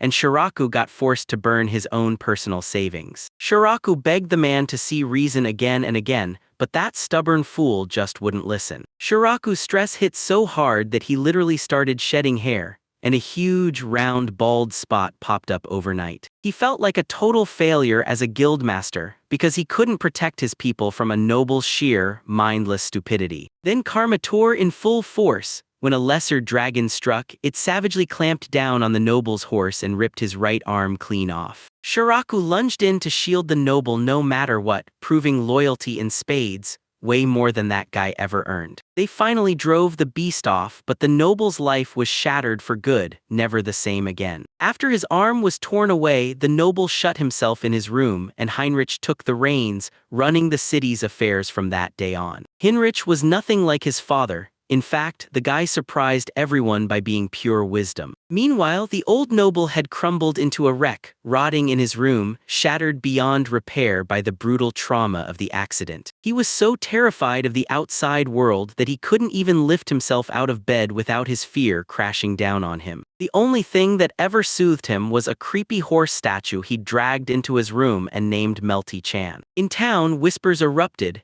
Everyone swore he finally snapped and lost his mind. Day after day, he clawed at the window frames, sure the birds outside were laughing at his pain. He wasn't crazy at all. He was terrified to his bones, and he truly believed everyone was relieved that he finally got what he deserved. As he wasted away, even his own servants turned icy and started treating him like he was already gone. He reached the point where he wanted to vanish from the world and leave everyone else to die. He couldn't even bring himself to recognize the miserable face glaring back at him in the mirror. Everything flipped the moment Shiraku tracked down the one person who could finally snap the real Melty-chan out of petrification. As soon as his beloved horse began to heal, it soothed the noble's broken heart like a lifeline. For the first time in ages, it finally felt like a little sunshine slipped into his life. His sleep problems started to fade, but every time he tried to face his attendance record, he couldn't meet it, like guilt had hands. He knew this road would drag on, but at last his heart started mending. Slow as it was healing. He finally realized it. The same guy he used to be was the real kind of insane. He finally got it, felt the brutal punch of physical agony and the gut-deep mental pain people carry in their hearts. He wanted to grab his past self and punch him for turning into a heartless monster and hurting his own people. Guilt crashed down so hard it made his entire body shake. Seeing his son bust his tail and pulling real weight with the town council left Shiraku straight up sobbing tears of joy. The noble finally admitted it. He wasn't cut out to rule anymore, and he owned every single failure because the blame was all on him. He used to swing his arrogance like a weapon, but now the weight of his past is grinding him into the dirt. He knew hiding in his room was the easy way out, but it wouldn't get his duties done. He dug up every ounce of courage he had and told Shiraku, "I'll do everything I can to bring our town back." Even with that lingering tremble when he meets new faces, he's finally stable enough to snap to attention and answer the moment someone calls his name. He teamed up with the guild and dove headfirst into cracking the big messes, fighting off those nasty tax hikes and renegotiating monster rewards. He finally understood the brutal truth. Every year he dragged Shiraku through without even realizing it. He couldn't wrap his head around it. He used to make a truly good man lower his head to him. With a jaw-dropping twist, the noble dropped to one knee and bowed, apologizing to Shiraku like it was the only move left. He realized he'd wrecked his life as a human and had to swallow his pride and learn real humility. The town was packed wall to wall, and he still had to squeeze in that apology he owed. That's when he swept up all the innocent adventurers he'd tossed into prison for absolutely no reason. He even started to believe Shiraku might be right. Maybe it was the perfect moment to ditch his entire position for good. He clocked that his son Heinrich had been dodging him for a while now, and it felt downright eerie. Heinrich was scrambling to keep the town safe, but his logic felt so twisted you couldn't even track it. So the noble drowned in self-hatred, convinced he'd failed as a man because he couldn't even grasp what his own son was thinking. He decided being a dad meant one thing: make sure his son never turns into the kind of tyrant he once was. Even though he's not fully healed yet, he forces himself to roam the house, determined to patch things up with everyone. He trekked through every district begging forgiveness, and only then did he truly realize just how brutal that kind of apology was. He forced himself to step out because he knew staying trapped inside wouldn't change a single thing. He hit the jackpot with Tony, an ultra-reliable guard by his side everywhere he went. He kicked off a brutal quest for atonement, finally ready to execute his duties the right way. While all that chaos exploded in town, Keigo was stuck in bed, racked with a brutal fever from pushing himself too hard. He snapped awake from a sweet, nostalgia-soaked dream of his mom handing him canned peaches, and the comfort hit him hard, pulling him out of the bad mood. After his fall, he'd been out cold for days, but thank the stars, his animals were still safe and sound. He realized one terrifying thing: if he died there by himself, no one would have even found out for ages. The thought of his family back on Earth gnawed at him, knowing they were probably convinced he just vanished without a trace. He felt kind of useless, but the moment his pets cheered him on, his spirits lifted, and he dove right back into brewing potions. Juno showed up to check on him, then pushed her luck and tried to drag him into a monster hunt. Keigo had to shut him down because he was still clawing his way back from that brutal fever. Before Juno dashed back, she filled him in on every local doctor in town. That night, Juno stormed back with a massive haul of medicinal plants and enough food to keep our boy fighting another day. Keiko's heart cracked with emotion. She fought back tears when she finally realized what it feels like to have real friends in this world. Having someone in his corner turned this brutal world into something that finally felt calm. He snapped out of the spoiled kid mindset and threw himself back into his training. Next morning, Keigo cracked his stiff body open with a stretch, and then he spotted those familiar faces closing in on him. Right when the noble and his guards, Tony and Keigo, showed up, they instantly assumed they were there to snatch him and haul him straight into the forest. Then the noble pulled off the unthinkable, dropping a profound bow of apology on the spot. He shoved over a huge bag packed with 500 gold coins, paying off every last ounce of trouble. Keigo was completely stunned by how this guy's personality flipped upside down since the last time they met. Keigo saw the noble actually owning up to what he'd done, and he decided to reward that reflection with a meal. Keigo served up smoked rabbit meat, and they completely lost control with how hard they dug in. It was this sizzling roast rabbit packed with garlicky herbs, and they scarfed it down so hard they swore it even changed how they looked. Tony said the noble's son had quietly gobbled up nearly all the work in town while Keigo was down with sickness. After that brutal night of stuffing their faces, the visitors finally got so drunk they couldn't even lift a finger. With Keigo perched atop a mountain of gold, he suddenly realized it was time to crank the base up for real. Big upgrades, no holding back. He linked up with his trader buddies to plot out how to build stone walls inside a real house. He was done with bunking in a chicken coop. He wanted a real bedroom and a proper living room, no excuses. While his friends hauled the labor and materials, the construction kicked into high gear and started flying. He even managed to meet a local doctor, and that one moment instantly made him feel a whole lot safer about his health. He finally understood one terrifying truth: now he had a real crew, there was no way he could ever go back to doing everything alone. A few days later, his land's transformation finally hit its finish line. His humble farm had been transformed into a full-blown stone fortress, thick protective walls up, and a solid house standing strong inside. He stood there like a king in his own castle, finally safe from those flying lizards in the forest. He shot a grateful nod to his friends and they headed back to town, feeling absolutely on top of the world. Marugo slid back later for a celebratory drink, and they clinked glasses to toast the castle's grand finish. They ended up totally wasted, proving once and for all that they're still just a bunch of hopeless adults. But while they were busy cheering, the noble son showed up with a mysterious water dagger in hand and a grin so suspicious it practically screamed trouble. One morning, he wakes up feeling unbelievably calm, like every worry just vanished overnight. Now that his house is finally finished, it hits him: he's turned into a full-on lazy bum. His inner drive crashed from a blazing 10% to a pathetic 3%, because that non-stop threat finally drained away. Having a safe place to crash and waking up anytime he wants is basically the dream he's always wished for. Real life, no catch. Night after night, he locks eyes with the moon and soaks up the peaceful life he carved out for himself. Waking up a breath before dawn gives him this rare, quiet window to sort out his thoughts while everyone else is still sound asleep. He guards the sleeping animals through the night, feeling like he's the only living soul still awake in this whole world. These calm moments feel priceless to him as he gears up for the day coming for him. He spends the time locked in his thoughts, tracing every friendship and every messy, tangled bond spreading through their tiny little circle. It's crystal clear to him: Juno is still completely smitten with Sarasa, but it looks like Sarasa has totally switched her feelings to Marugo instead. Marugo keeps sprinting away from her relentless advances while Juno stays cool and calm,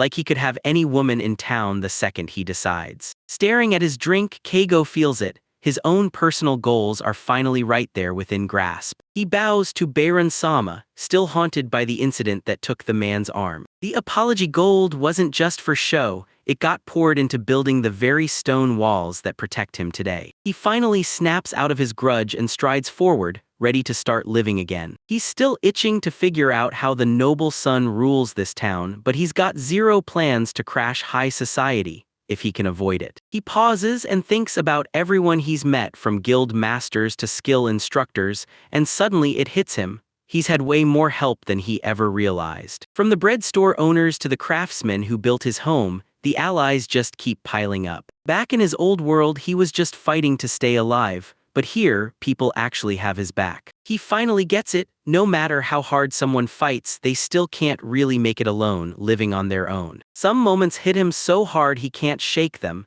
even as he powers through his everyday routine. He ruffles Ash's hair with a proud head pat and tells him to stay the cutest, fluffiest creature alive. With winter creeping in, he decides it's time to drag Marugo into the plan, help him set up a fireplace so he can sink into a warm bath and watch the snow fall outside. He tears open his storage and digs out his fishing gear, then bolts out to snag fresh bait. He storms up to the lake and drops his line into the glittering water. The bait slaps the water's surface with a juicy splash. It's his first time fishing here, no non-stop monster ambushes to ruin the peace. Before long, he feels the strike, and then he yanks a gorgeous fish straight out of the water. He pulls out the Japan-honed skills, slices the fish for sashimi, and makes damn sure it's parasite-free. He appraises it, declares it insanely delicious, and that hits like fuel, pushing him to go catch even more. His bucket fills in a flash as he yanks fish after fish straight out of the lake. Even the local wildlife looks like it's soaking up the calm afternoon right alongside him. He nods off by accident, snaps awake at the last second, and catches his horse and cat doing perfectly fine. Again, he slams his gear together and heads straight back home. He shouts to Rocinante, grips the reins, and kicks off the grueling trek back, dragging a heavy load of fish. When he finally shows up, he's shocked to find his friends already there, waiting, ready to hit him with a surprise visit. Turns out they'd already been planning a party, and that's perfect, because he's got enough food to feed the whole crowd. They haul in the bath and start stacking up drinks, because tonight's about to run long. Keigo grabs the garlic and salt, starts seasoning the fish for his sashimi, and turns the whole prep into pure flavor magic. He bursts in and yells that the food's ready, then tells everyone to dig in right now. They spot the salt-grilled fish instantly, but that raw sashimi has them totally stumped. Keigo shows them how to take a bite with a squeeze of lemon,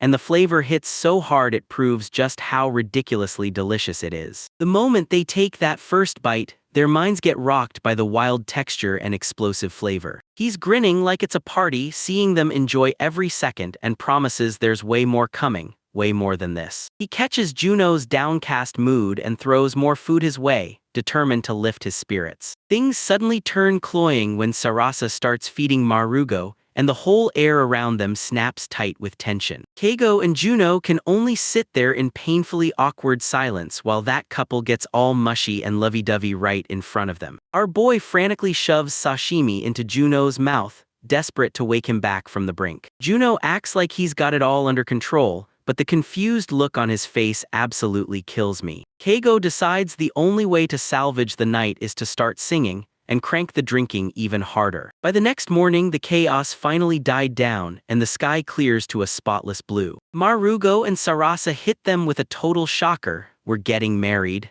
and they're going to hold the ceremony in just 2 days. Juno's devastated by the news, but Keigo's just grinning, thrilled for his friends. But then Sarasa drops a bombshell. Juno's got a girlfriend, Elsa, and Keigo just freezes in total shock. It hits him hard. Every ounce of pity and encouragement he poured into Juno feels like it was all for nothing. Since they begged him to help, Keigo throws himself into planning the menu and lining up the entertainment for the big day. He suddenly realizes this plan is gonna demand a mountain of ingredients if he wants any shot at pulling it off. He finally finishes prepping his world-class herb chickens, and when he sees how perfect they turned out, you can tell the love and sweat he poured into raising them actually paid off. The main cast finally shows up, and Keiko instantly senses something's off. their aura is totally different today. He finally lays eyes on Elsa and she lights up, greeting him warmly, and she confirms she's the very person Juno's been seeing. He spots her instantly, the innkeeper's daughter, the one who lives right where Juno stays. Keigo grins and needles Juno for being a damn lucky bastard, somehow landing a total treasure of a girl. Deep down, he's secretly bursting with relief. Juno finally moved on and found real happiness. With the final countdown starting, the whole crew bands together hands-on and sets the stage for what's about to go down. Right at that moment, a flashy noble struts up to the gate,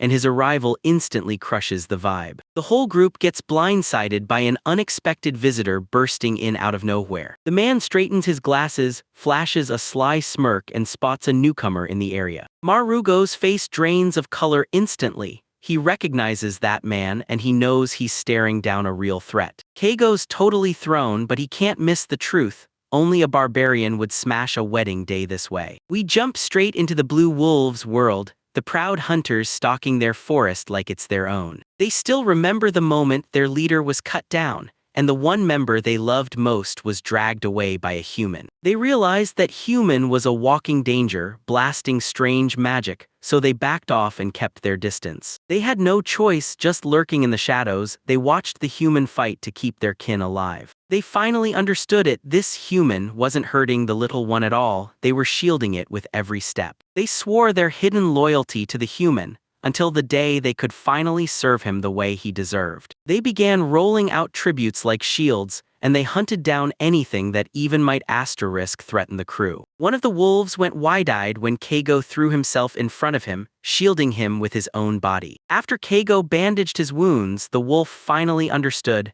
This human wasn't just any fighter, he was the real deal. One day, while Keigo was out fishing, a massive bear monster crept in and tried to launch a brutal sneak attack. The wolves clawed and snarled with everything they had, trying to shove the beast away before Keigo even realized it was there. They rush back to find Keigo sitting there, totally calm, cradling the little one as he wraps up his fishing like it's no big deal. After they finally caught their breath, they looked up and discovered Keigo had slipped away, leaving fresh fish and a bowl of healing potion waiting for them. The wolves clocked it. He'd known they were lurking the whole time, and they caved, surrendering in full, humbled by his kindness. Now they keep patrolling his territory, praying that the little one grows up strong and healthy. And we even get inside Elsa's head as she busts her butt running the local inn, juggling everything like it's a non-stop storm. She tells Juno, "I run cheap housing for adventurers who can't pay for a real place to live." She's known Juno and Sarasa since they were kids,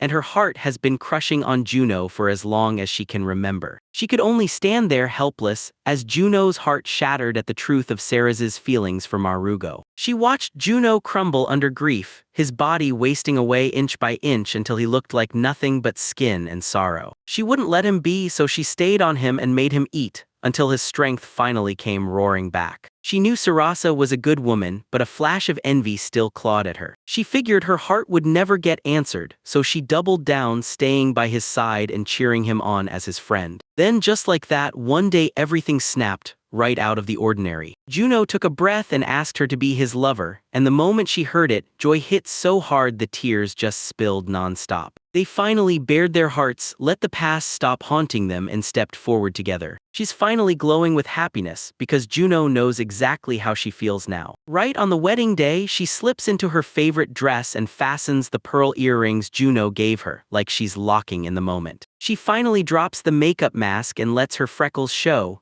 because Juno told her he loves them. She flashes back to the night Keigo showed up at the inn, and that gentle look he gave her still hits her like a warm memory. She's practically buzzing with excitement, thrilled that Keigo brought the adorable puppy, and she can't wait to see the ceremony kick off. Meanwhile, the noble Heinrich strides in and introduces himself as the brand new feudal lord of the town. He's on cloud nine. His father finally handed him full control of the whole area. He tried to prove he wasn't like his tyrannical father, betting everything on winning the people over. He weaponized his father's mental collapse, turning the tragedy into a launchpad for his own rise. From the outside, everyone labels him wise, but deep down he's just relishing the thrill of his brand new power. He sees the townspeople as nothing but little worker ants, just there to grind out his tax money. He'll do whatever it takes to protect his power and keep that money rolling in. With the crushing taxes hanging over everything, his father tried to wrest back control, but Heinrich slammed that plan down hard. Now that the nuisance is finally gone, he's hunting the next massive score to stack his wealth higher. He bursts to the truth: this weapon shop has been pumping out top-tier daggers like they're going out of style. He finally figures it out: the stuff in his hands isn't just valuable, it's the golden eggs powering the whole local economy. He's fascinated to learn the shop run by a smith named Marugo. He decides he can't waste a craftsman with that kind of skill, and he starts plotting to squeeze every last coin into profit. His subordinates are saying Marugo hasn't been moving weapons at all lately, so the only conclusion is that he's getting them from some secret source. He shows up and the shop is shut tight, and the moment he sees it, he knows this timing is too perfect to be anything but a trap for a confrontation. He lets out a laugh as he watches the crew peel out of town, already licking his lips like, this is the perfect opening. He figures they're marching straight to where those magic items are coming from, and he decides to slip in behind them. He barks at 4 of his men to tail the carriage and watch its destination like hawks. He's planning to bide his time until Marugo slips up, then hit him with a tax demand for double the amount. A flashy noble with his crew rolls up like they own the place, then decides to crash the party full force. Our boy and his crew get completely blindsided when these uninvited troublemakers crash in. The noble strutted like he owned the whole place, throwing a tantrum in front of everyone. Keigo's blood is boiling. This guy is straight up trespassing and acting like he's one spark away from torching the whole place. Then it clicks: this guy isn't just anyone, he's a noble, and in this world, nobles don't bring peace, they bring trouble. Our boy is gearing up to sue for home intrusion, but this noble keeps doubling down on the whole acting unhinged routine. Staring at Marugo's face, Keigo realizes he has to shut this down fast before a full-on brawl erupts. He decides to unleash the ultimate weapon of peace: one fresh plate of sashimi. Right as he goes to hand over the food, the noble's father rides in on horseback and shuts his son down, loud, fast, and right in front of everyone. The old man drills his son with a brutal grilling session, and Keigo suddenly clicks: this son is actually Baerun, the big boss's heir. Keigo steps up and tells everyone to chill out, grab a bite, and savor it, because it's a special day. The noble and his dad dive into the meal, and you can practically see the food working its magic in real time. They go absolutely feral over how insanely good the sashimi and sake are, so hard the whole tense atmosphere just vanishes on the spot. Keigo goes, the more the merrier, and officially sends out invites to the entire crew to stick around for the wedding. Everyone's all in with the plan, and the tension flips. Standoff energy turns into full-blown celebration. Marugo shoots our boy a huge thank you for saving the day, and finally everything starts to calm down. With the knights backing them up, the party prep rockets forward like it's got turbo engines. At last, the wedding ceremony is about to kick off. The big moment is finally here. The noble's dad steps up, grabs the mic with a smooth confidence, clutches the bouquet tight, and whips the crowd into a ready-for-anything frenzy. Marugo and Sarasa stride down the aisle, and trust me, they look like a straight-up power couple. Sarasa looks absolutely breathtaking in her moon-colored dress, and somehow Marugo even cleaned up nicely in a sharp suit. Marugo delivers a soul-stirring speech, bragging that he's the earth and his bride is the sun, blazing over everything he is. They swap rings, seal the whole deal with a kiss, and suddenly it's official. Keigo stands on the sidelines, grinning hard as his friends kick off their brand new life. The entire crowd detonates into cheers, and even that arrogant noble can't help clapping along. Keigo can't stop thinking about how wildly different this wedding feels compared to the one he grew up knowing back in Japan. Before anyone even notices, a massive grin spreads across every face as flower petals burst through the air. It's a slice of pure, shining joy, one our boy never saw coming in this strange new world. The moment the ceremony shuts down, the whole atmosphere flips, and boom, the real party erupts with a massive toast. The nights erupt into some brutal, messy improv comedy, and Keigo keeps serving food non-stop to a crowd that can't stop stuffing themselves. He's hustling drinks at the bar, and the nightmare punishment games from his old corporate life come flooding back. He's honestly just relieved this world isn't the kind that makes him wear stockings on his head as some stupid prank. Next up, Keigo bursts onto the stage and serenades the couple with a wedding song. Even if they don't speak the same language, the emotion in his voice smashes straight into everyone's heart. He tilts his gaze to the moon and suddenly understands, these people just taught him what real connection feels like. He belts out every note with his whole soul, dedicating the performance to his two best friends. The crowd erupts in cheers and applause, and that's how A Perfect Night finally hits its triumphant finish. The very next day, the guests start filing out, and Keigo slams in his final goodbye to the crew. The whole place is a disaster, everybody's wrecked and hungover, so our boy grabs the drunks and hauls them into the smithy for the night. He's out on the porch, soaking in that cool night wind while the whole world stays silent around him. The loud party chaos feels like a dream now, because the moment everything goes silent, it's like the whole world vanished. He can't stop replaying everything that's happened since the second he crashed into this insane world. The guy who used to be a total loner somehow broke the cycle and found real comrades who stood by him. He strides through the gates, stunned by the fact that these people trusted him enough to share their happiest moments. He rewinds every brutal hour of hard work he put in with Marugo and Juno,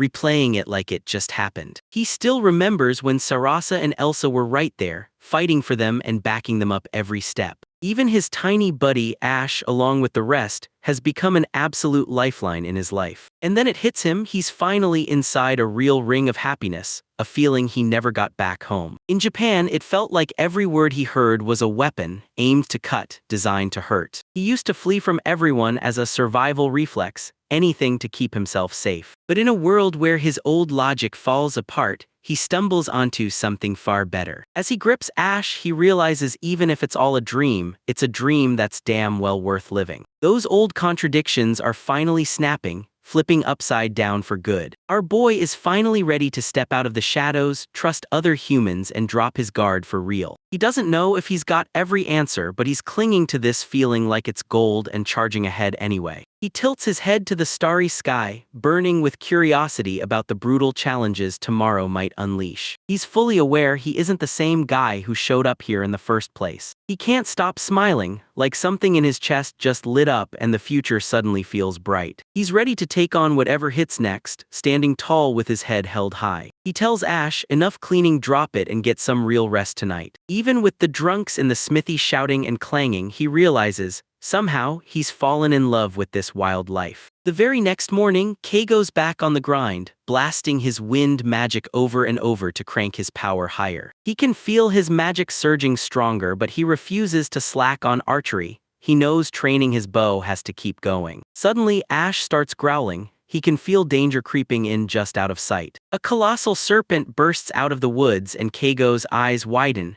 because in this moment, he's the only one who can take it on. He looses an arrow, thwack, but it just ricochets off like nothing, and that's when he has to tap into his appraisal skill to hunt down a real weak spot. His appraisal skill shot up to level 2 and the system instantly warned, the serpent breathes lethal poison. He realizes that with wind magic, he can whip the poison right back into the monster's face. Blue wolves burst in to help, and Keigo grins as he accepts the backup and starts setting up his counter. The serpent darts with deadly speed, so you can't ever guess the exact moment it's going to blast its breath. Our boy holds his breath, waiting for the perfect beat while the serpent coils up and unleashes a deadly attack. The second the poison starts raining down, Keigo snaps his hand forward and unleashes his move. He yells for the wind to surge ahead, whipping the poison into a raging vortex. The poison twists fate and blasts the serpent instead, then its own scales start to melt off, one scorching layer at a time. Watching the monster crumble and its defenses drop, Keigo knows the final blow is finally within reach. He yanks his massive blade free, pouring every last ounce of strength into one final, earth-shaking strike. He rockets up into the air and slams his sword down with every ounce of strength he's got. The blow hits like a meteor, snuffing out the serpent in a single, unstoppable strike. The system flashes a level up. He just hit 15, then his HP surges to 34 and his strength rockets up to 38. He sprints over to the blue wolves, and the Ash, scanning them fast to make sure they're still okay. He hands them food as a reward, thanking them for always standing at his side in every fight. Later on, the rest of the crew spots the serpent's body, and they're stunned out of their minds that Keigo wiped it out solo. Juno hustles him into town with the body in tow, while Keigo plays host, handing everyone steaming Shino soup. Elsa starts ripping into Juno for drinking way too much, and Keigo just sits there grinning like he's watching the best show in town. He barrels into the city to find the dismantler and get this job finished. He realizes the dungeon is probably overflowing once more, because another serpent just slid up right by his doorstep. He scribbles out a request for more gear, knowing today's luck won't hold forever and he's going to need real protection. Restlessness claws at him, so he decides it's finally time to seek out the masters and start learning new skills and real magic. He drops the magic bombshell, then begs Han-sensei and Kai-sensei to drill him in everything they know about wind magic. If he wants to climb into higher-tier magic, he knows he has to crush the basics first and stack up real battle experience. Kai-sensei steps in and drills him in martial arts, so he can fight back and protect himself even when he's totally unarmed. The master fires off these absolutely wild moves, and Keigo's stomach drops, worried he can't possibly keep pace. He stares as the master whips through his moves like a blur, and a brutal question hits him: can his body actually survive that kind of speed? Keigo is terrified that this new skill could literally kill him, but he has no choice but to try anyway. One try, boom! The system flashes that he's unlocked the moonsault skill, and he's left staring in disbelief at how fast he just leveled up. Next, he dives into other basics, starting with light magic to round out the power in his kit. He finally masters the light skill, and he knows it'll save his skin on every brutal night mission. He flashes his new glowing orb to Otto, and Otto can't stop staring as he watches our boy grow at lightning speed. Otto tears the serpent apart,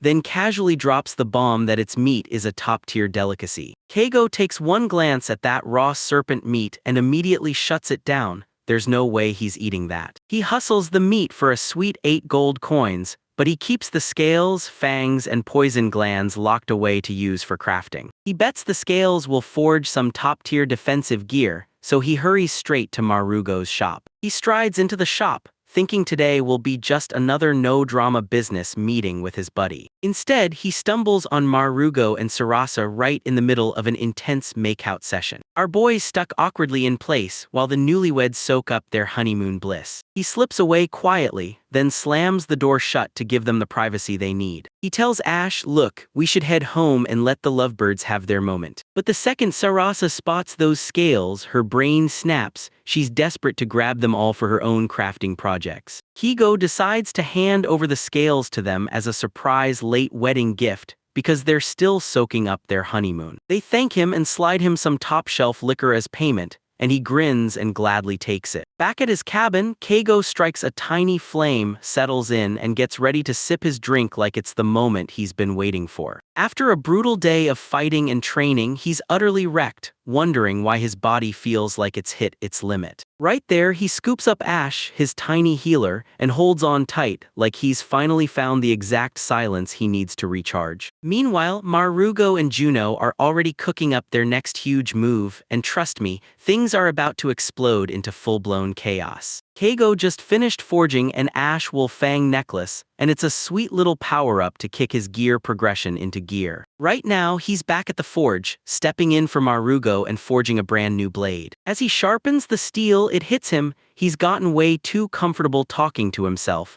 until the system flashes that the water element is the perfect match for this dagger. Just then, Juno sneaks up and scares him so badly he nearly jumps out of his skin. Juno erupts into wild hand gestures, pantomiming drinking right into the curves of a woman. Keigo's brain clicks into gear and he realizes Juno isn't just talking, she's inviting him to a fantasy world snack bar. Juno doesn't hang around, he leaps onto his horse and vows he'll be back before nightfall. And our boy just stares as the guy walks off, his mind spinning. Does he seem stressed, or is he really just chasing a good time? He glances down at Ash, realizes he can't drag a pet wolf into a bar, and decides he'll need to find a babysitter fast. Once the sun drops out of the sky, Keigo bolts out to finish every last delivery. He hooks up with Marugo and Juno, hands over the finished product, and then they all sprint toward their destination. Because he can't trust Ash to be alone, he decides to hand her off to Sarasa. He barrels up to the Sarasa general shop, praying for a lightning-fast handoff. Sarasa looks downright furious when she spots him showing up at this hour. But the second he hands over the fluffy ball, her mood snaps into a full 360. Keigo really tries to prove he's a stand-up friend,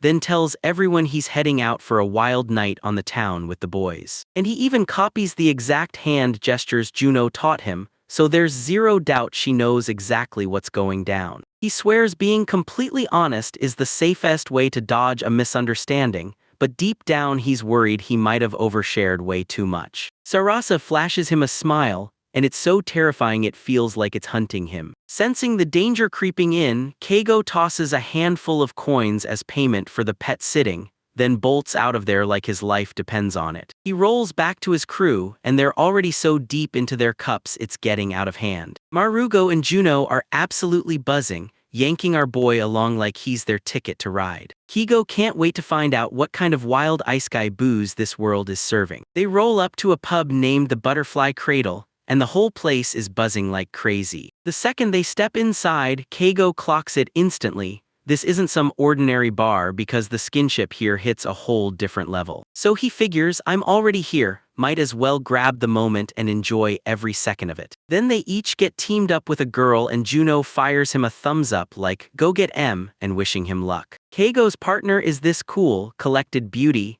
She's so calm she feels like she's miles ahead of everyone else. He's seriously relieved. Finally, he found someone who isn't trying to jump his bones the second they meet. He kicks things off with a polite greeting, but you can tell the nerves are rattling him the whole time. He realizes his nerves are wrecking him and that somehow it's already night, and then he blurts out asking for her name. Because the language barrier is a mess, they stop talking and start jamming their messages into a notebook with handwritten notes. Urina, bright-eyed and beaming, hands him a drink and shares a laugh like it's the best thing in the world. Keigo flashes back to his uni days when he studied foreign languages just to chat up girls, and turns out those skills are finally cashing out in another world. He can't stop worrying about how his friends are holding up, so he quickly looks over at the booth next to him. Keigo knows the second Sarasa finds out, Marugo's basically already a dead man. He tells the chaos to shut up and locks back onto Irina, who's just standing there listening while a minstrel sings in the background. He leans in and asks what the song is really about, hungry for any lore he can uncover. Urena grabs her pen and starts scribbling a full appraisal of the lyrics for him. She tells you that the song is about a holy tree in the west, one that's been standing there for more than 10,000 years. They say deep at the roots of the golden Aryan flower is a cure for every disease, one legendary bloom powerful enough to heal anything. To forge a real panacea, you'd need that flower's nectar, a stash of rare herbs, and even a strand of hair from a divine beast. Kiko's buzzing with excitement to score this kind of high-level intel, because it finally clicks. His friend was dead right and bars are the perfect place to learn. Eventually the night winds down, they spill outside, and the guys lean in like, so, did you have fun? Turns out they weren't judging at all, they were worried sick, because he never so much as spent time with women and they just wanted to step in and help him out. Kigo is genuinely moved by the gesture, even if that location looks a little sketchy. Suddenly Ash rockets out of the darkness, and that is a terrifying sign. Right on the wolf's heels, Sarasa and Elsa close in fast, eyes locked like they're about to commit a triple homicide. The boys snap into a perfectly timed apology, and they know they're in serious trouble. The girls have zero patience, so they grab them and drag them off while Keigo scrambles to explain this was all for Betty time. They finally loop back to the shop,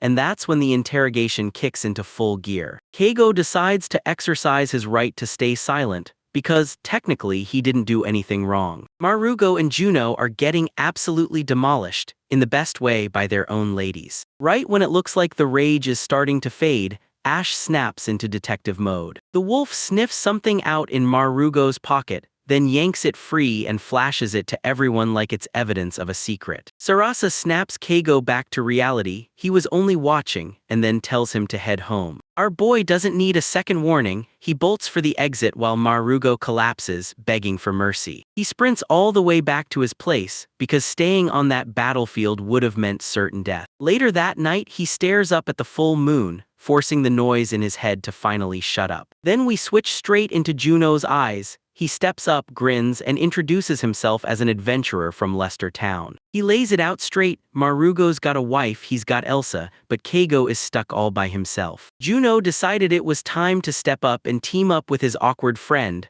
hunting for some female company. He and Marugo figured out the quickest fix was a straight-up trip to the local red light district. They knew telling the girls would blow everything up, so they had to shove the whole thing into a secret and keep it locked down. Juno felt he owed Kigo everything, because it was the guy's advice that first gave him the courage to follow his heart. He still remembers how Keigo's choices lit a fire in him, so he could live his way and never let anything trap him. This was Keigo's moment to repay that kindness, the kind he'd never ever forget. Once they finally clicked, they kicked off their secret operation without wasting a second. They told the girls, "Don't worry, this is just a guy's night at Keigo's place," like it was nothing. They planned to snag Keigo in a carriage and slip him quietly straight into the pleasure district. They'd crash at Marugo Place after all that, then slip Keigo home the next morning, like the whole crazy night was just a bad dream. They were dead sure this was the perfect plan to save their beloved friend. The very next morning, Juno caught Keigo chatting with a dagger, and that moment hit him. Things were worse than he'd ever imagined. But then he flashed Keigo the secret drinking pub hand signal, and the second our boy looked like he got it, relief hit hard. At first, everything hit like clockwork, and they were all having the time of their lives. Turns out one of the bar girls was the prankster who slipped that bra into Marugo's pocket. But somehow, Juno and Elsa still shook it off and made up in the end. Keigo's out here hacking wood like it's nothing, but his thoughts won't budge. Irina's all he can think about. He tries to play it cool and swears it's nothing but a passing crush, yet she won't stop haunting his thoughts. He's convinced romance never sticks around for him, so he figures he should just stop chasing it and let it go. Still, he cooks up the perfect excuse to swing by her shop, claiming he just has to try their drinks and finally master the local language. He admits he's a bit of a problem, but he's convinced that showing up to see her would be a huge boost for his survival journey. They stick together for ages, and Keigo finally realizes this isn't pretend joy. He's having a real blast. Even when that rowdy mama barges in to size them up, the good vibes don't stand a chance. They keep rolling. He even whips out a quick magic trick and makes a flower pop into existence out of thin air, just to catch her in that totally stunned, surprised moment. He looks back on his old life and realizes he used to slam up walls around his heart, anything to keep from getting hurt. But Irina is different. She's so easy to talk to that he feels real happiness light up inside him. He can't help but grill her with the kind of deep questions that make you wonder why this world's moon is blue in the first place. She's listening like it's personal, and he can tell she's not just leaning on some practice trick. She genuinely wants him to stay engaged. When she shines at him, it's so blinding that the whole world behind her turns into a blurry blur. He's determined to uncover every secret about her, and he even swears he'll hand over his most precious treasure in exchange. He never imagined that just being with her would feel this damn fulfilling. Right as he heads out, Marugo and Juno run into him, and they're blown away by how fluently he's speaking the language now. The weather is flipping on a dime, and that night breeze is cutting in, cold enough to make you shiver. Marugo jumps in to help him build a real fireplace, because these winters hit harder than anything in Hokkaido. Back in his cabin, Keigo stays up way past midnight, grinding over a special present meant for Irina. He's crafting a custom picture book, using his appraisal skills to copy images and facts straight onto the pages. For one tense second, he wonders if a self-made book is pushing it, but then he balls up his courage and goes for it. When the fireplace finally crackles to life, the cabin warms up and turns into the coziest hideout right before the snow starts falling. He even starts daydreaming about carving out an extra chair for Irina, then stops dead like, am I rushing this too soon? He darts back to town, and right as he arrives, the world punches him with a massive, wild coincidence. Turns out they both hit the same idea at the exact same time, showing up with books to gift each other. Irina also hands him a complete set of winter gear from the locals, so he won't freeze to death. He straps the gear on right away, and it fits like it was made for him. Irina can barely believe it. The book he compiled for her is insanely good. She devours the words with pure passion, while Keigo leans in, staring at the gift she handed him. It's a grimoire packed with the basics of ice-type magic, and Irina closes in fast, helping him nail the spells as he recites them. Keigo clenches his mana tight, and boom, real ice forms right in the center of his palm. A system notification bursts on screen, confirming he's officially mastered the ice skill. He realizes the right books don't just teach him, they unlock new powers in his hands, and it's a massive upgrade for how useful he can be. They huddle up for the rest of the night, reading side by side, and Keigo swears time slips past like a peaceful river. Later on, the merchant crew can't stop staring, saying he and Irina look like the town's perfect married couple. That night, Keigo just can't sleep. His old corporate life comes back to choke him, and the fear of being late feels like a sin. He used to treat every interaction like a time barter, always on guard so he'd never end up burdening anyone. But with Juno and Marugo by his side, it finally feels like he's getting the real meaning of friendship. He can't shake the thought anymore. What if Urina is the one destiny picked for him? He chuckles at how ridiculously romantic he's being, but the more he spirals over her, the more it feels like his mind is getting trapped in a twisting maze. He races back into town to grab fresh supplies, then comes back with a water dagger for her, like a gift just for her. To clear his mind, he storms back to the cabin and goes for some brutally intense training. Right then, Ash's barking erupts. Something huge is waiting outside the walls, and it's about to become a nightmare. It's a crimson grizzly, an ultra-rare, fireproof breed that only storms into the world when autumn hits. Keigo fires up his appraisal skill, checks the numbers, and realizes water magic is exactly the kind of power that'll wreck it. He snaps in water-element arrows into his ballista, then locks his sights and fires toward whatever's about to break. He nails the shot dead on, and the beast screams in agony as the water magic slams into action. The bear won't quit, surging closer and closer, but Keigo keeps his cool and holds his ground. He finally wipes it out for good, and the system shoots him a reward. Boom, he levels up to 16. His stats jump hard, intelligence rockets to 82, and strength climbs to 40. And he cooks the plain meat he had, only to discover it's way milder and way more delicious than anything he'd get from an earth bear. He even grabs the bear's parts and crafts a powerful high-level medicine from them. After he tests it for a moment, his body suddenly feels weightless, like gravity just quit on him. The system flags it as Ajiru's recovery potion, a brutal power-up so strong it can regrow body parts you thought were gone for good. He decides to turn the bear's fur into a top-tier quilt, so he'll be warm all winter. Kiko heads into the massive mansion in town, stomach fluttering as he braces for whatever his big business will bring. He heads to Bayaran to see the retired lord, and his old friend Tony ushers him inside. He brandishes the regeneration potion he brewed from the red grizzly's hunt. Bayaran and Tony are stunned that something like this could exist, but then Bayaran goes, screw it, and grabs the drink. In a split-second burst of light, his missing arm kicks back into motion and starts regenerating right there for everyone to see. It's an absolute win. Bayaran snaps back to full strength in the blink of an eye. As a reward, the Lord tosses him a huge bag of money, and Keigo snatches it without hesitation, because surviving in this world costs a fortune. As winter creeps in, Keigo can't shake a heavy mood, his thoughts spiraling into the holidays and dragging him down. In this world, Christmas doesn't exist, so when it finally hits him, he realizes the freezing months are going to trap him mostly by himself. He grabs his finished bear fur quilt, so warm and soft it feels like a hug the moment it's in his hands. Juno and Elsa swing by out of nowhere for a surprise visit,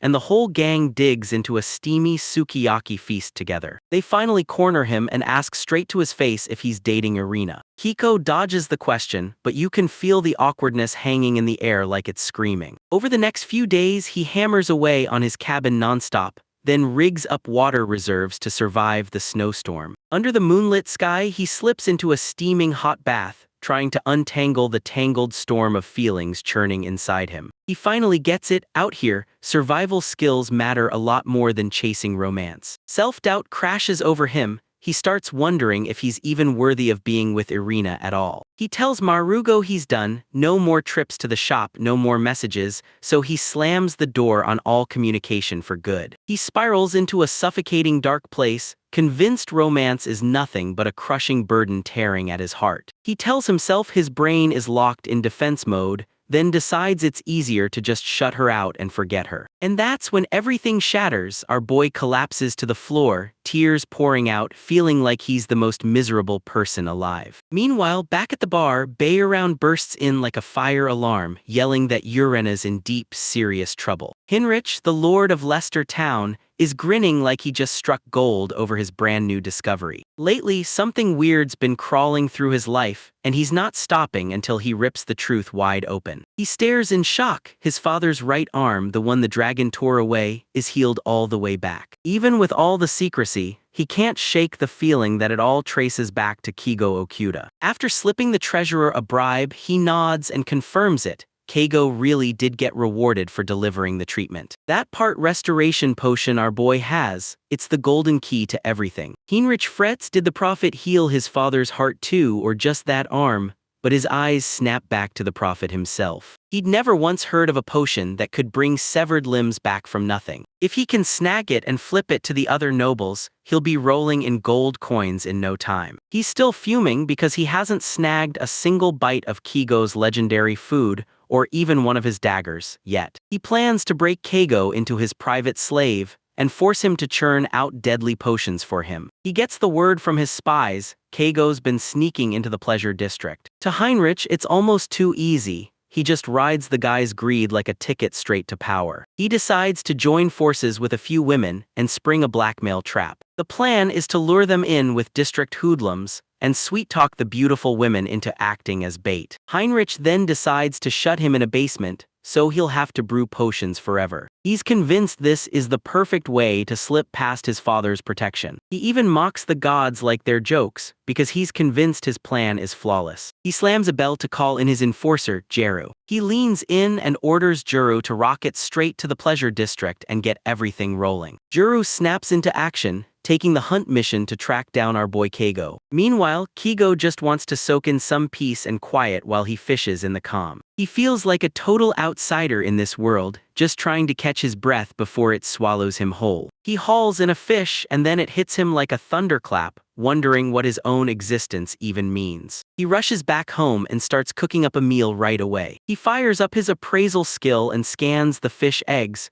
because apparently in Lancaster, these little gems are the real delicacy. He grabs the chilies he bought and whips up a dish that's basically Menteco. Suddenly, a desperate scream for help blasts through the air right at his gate. He stared in shock, confused out of his mind by the sight of 3 women standing right in front of him. The moment he swings that gate open, they all bolt inside. Keigo hates trouble with a passion, but something in his gut says they didn't just stumble on this, they were probably being hunted by monsters. He tells them to hold up while he tends to his animal companion, Ash. Keigo snaps to attention in that stranger's house, realizes they're way too relaxed, and orders them to throw on some clothes. He spots Ash suddenly going quiet, then bolts outside to see what's going on. He slams the argument shut right away, tells them this is his bed, and orders them to stay on their side. He clocks the 3 women drifting around at night but decides not to dig for answers. Then he plans to make sure they're gone come morning. Night has officially fallen, and Keigo is finally ready to shut it all down and call it a day. He gulps down some water, but a strange chill crawls through him, and he has zero clue someone drugged him. He drops to the ground under the stars and lets sleep take over. Keigo clicks this is a straight-up badger-style trap, and that guy is hunting his healing potions. He refuses the bait, yanks out his blade, and slams the Hellfire Sword skill into action. A brutal burst of flames detonates from the sword like it's alive. The Mohawk bastard gets blasted out of the house, his hair fully singed to ash. Keigo stares at the dude's brand new afro and instantly clocks that Heinrich must have done it. Keigo's mind races on what to do with the ladies, until a familiar voice cuts through the chaos and calls his name. Marugo and Irina roll up to the gate on their horses. Irina's shoulders finally drop, she's relieved the Keigo is safe. Turns out she was the one who cracked the whole plot first. She tells him the women tried to knock him out with sleeping pills. Since the district runs on secrets and intel, Irina got the news fast and sprinted over to warn Marugo right away. Marugo lunges in and crushes Keigo in a massive hug, practically overflowing with relief that his friend is finally okay. Later that night, the cabin buzzed with laughter as they threw a full-on celebration. Keigo whips up sizzling fried Menteco, and even though those 3 women feel wrecked with guilt, the rest of the crew digs in like there's no stopping them. He fires up a fresh menu, and adds cheese manteco like it's pure fire. Everyone's mouths drop the moment they taste those eggs and that cheese like, wait, how is this so good? Irina shoves a drink into Keigo's hands while the rest of the crew turns wild behind them. Keigo leans in and asks Yorina if they can step outside for a quick talk. He's been dodging her lately, and it's eating him up because he hasn't even bothered to explain why. Even though the world was ice cold and she barely had clothes, she burst into a sprint just to reach him and save him. He grabs his coat, shrouds her in it, and blurts out a real apology for how he acted. Snow starts pouring from the sky, and they huddle together on the balcony. Keigo watches as she stretches her hand,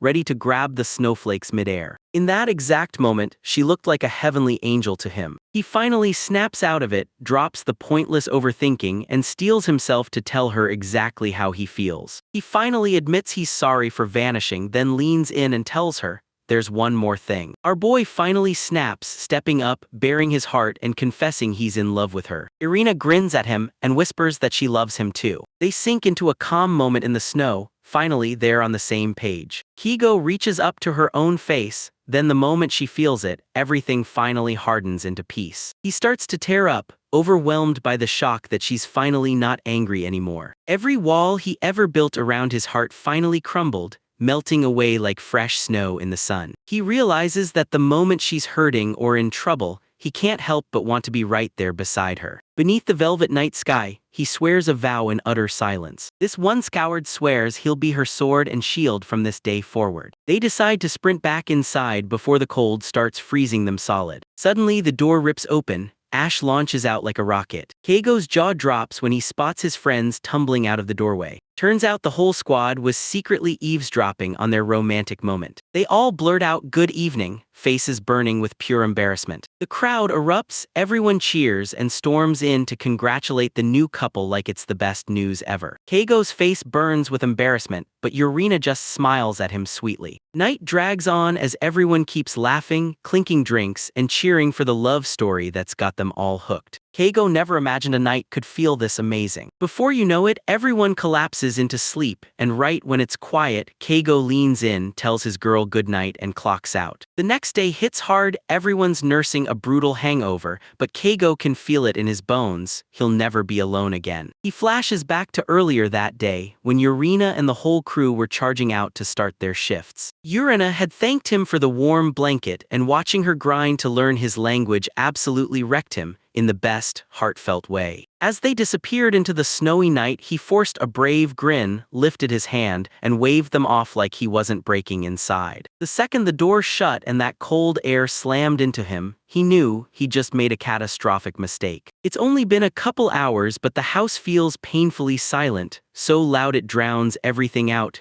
because all he can think about is seeing her. He yanks his gear, tells Ash they're heading out, and basically says, "I can't just sit here alone, loneliness isn't my style." He knows Yorina's used to wrangling rowdy drunks at the bar, but he can't shake the nightmare of her getting harassed out of his head. He knows she can work anywhere she wants, but his heart screams for him to rush in and protect her. He lunges into the carriage and rockets through the snow, finally unable to choke down his wild, impulsive feelings anymore. Sure, it's reckless as hell, but he has to see her right now. By the time he finally reaches the city, the clock's already slammed into the middle of the night. He's stuck outside the place, cheeks burning with embarrassment, but he's already gone too far to turn back now. He takes a deep breath, then forces himself to admit it. He never expected all these feelings to crash in at once. He shoves the door wide and steps into the cozy warmth, where the staff greets him the second he's inside. Sword strapped across his back, he senses it. This is the moment the die finally gets cast. He clocks Yorina the moment she's in view, but she's stuck behind the counter, serving a loud, rowdy crowd. Before the world gets totally unhinged,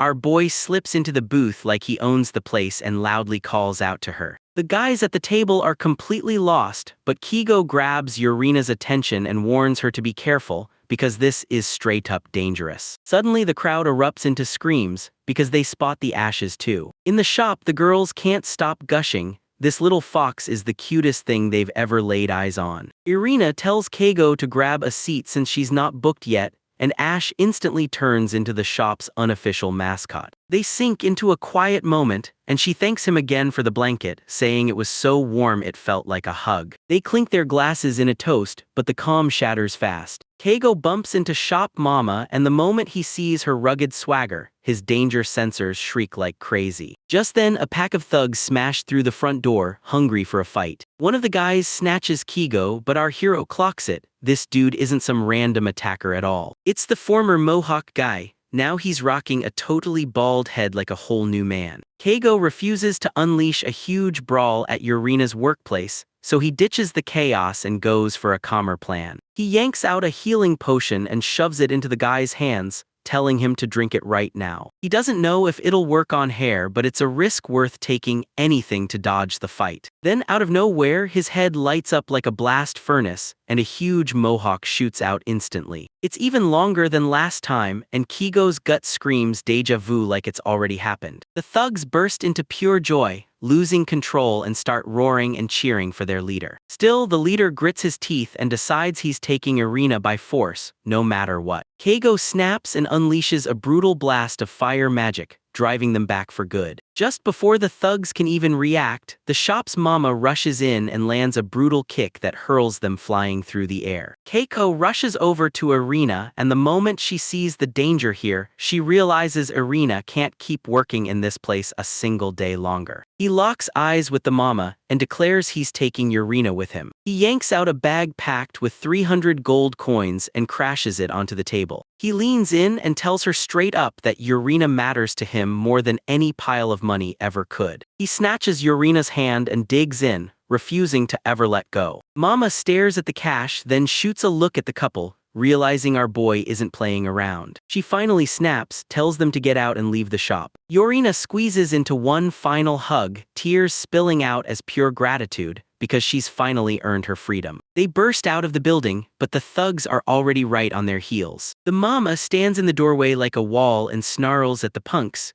"You're not getting past me." Keigo and Irina bolted through the snow-choked streets, desperate to shake their hunters off their trail. Our boy finally gets it. No matter how tough that mama is, she can't keep 5 guys at bay forever. They duck into a tight alley, and Keigo snaps at Irina to hide there for a moment. He snaps at Ash to shut up, because he needs total focus to pull his next move and keep Irina safe. He spots this giant puddle on the ground and realizes, no joke, his magic is the only way out. He slams his hand down and blasts ice magic, freezing the whole area solid. When the thugs round the corner, he snaps out wind magic and unleashes a massive gust that slams into them. Keigo starts to wonder if he went too far, but Irina isn't just annoyed. She's furious about the skirt trick. They rush into their carriage and ride straight back home. Keigo sputters out an apology, still shaken from that awkward detour. He snatches every weapon from the thugs, leaving them powerless to chase after them. As they ride through the quiet night, the tension finally starts to melt away. Urina rests her head on his shoulder as Ash dozes off in her lap. They surge through the city gates, and the guards call out their blessings as they head off on their journey. The two of them huddle close, savoring every quiet breath of the winter night together. They lock eyes, hearts wide open, as the snow finally stops falling. Under the moonlit glow, they steal a breathless romantic kiss as distant wolves howl like the night itself is watching. It's like the whole world is throwing them a standing ovation for their brand new life together. In the brutal stillness of the mountains, the only thing breaking the silence is the carriage grinding through the snow. Irina drops a letter into his hands, telling him that if living with her ever starts to feel too hard,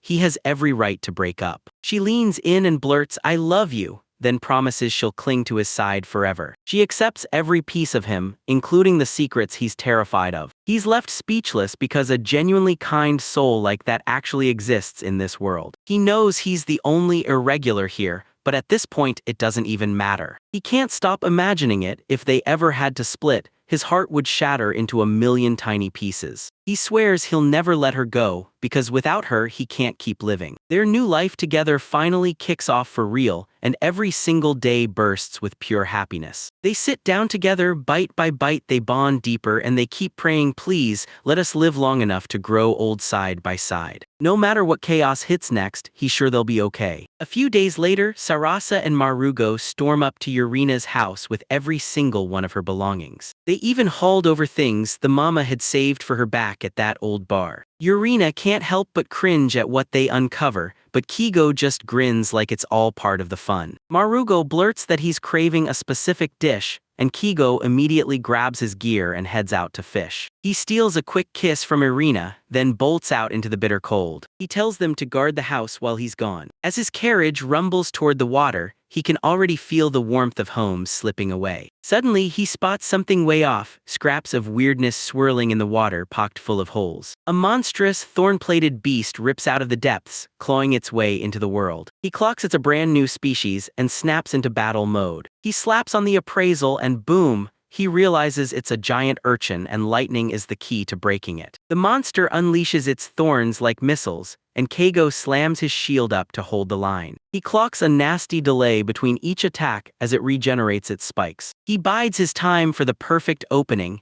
then explodes forward with the thunder sword blazing. He slams in with a brutal strike that smashes the creature's shell to pieces. A system notification suddenly flashes, announcing he's leveled up to 17. His stats surge, SDR rockets to 42 and INT shoots up to 83. Then he starts tearing into the monster even while the water around him is freezing cold. He spots a massive urchin ovary, then fires off appraisal again to see if it's actually edible. The system hypes it as insanely delicious and he can't resist, so he takes a tiny bite. His eyes snap wide as the flavor detonates across his tongue. It's the best ingredient he's ever stumbled across, pure, unmatched quality. He hurls the massive haul onto his carriage at lightning speed before any other monsters can even show up. When he storms back home, the whole crew freezes, staring at the grotesque thing he dragged in. He tells them the meal's about to go down, then whips out the salt uni and starts prepping it right away. He slides it into glasses and tells them,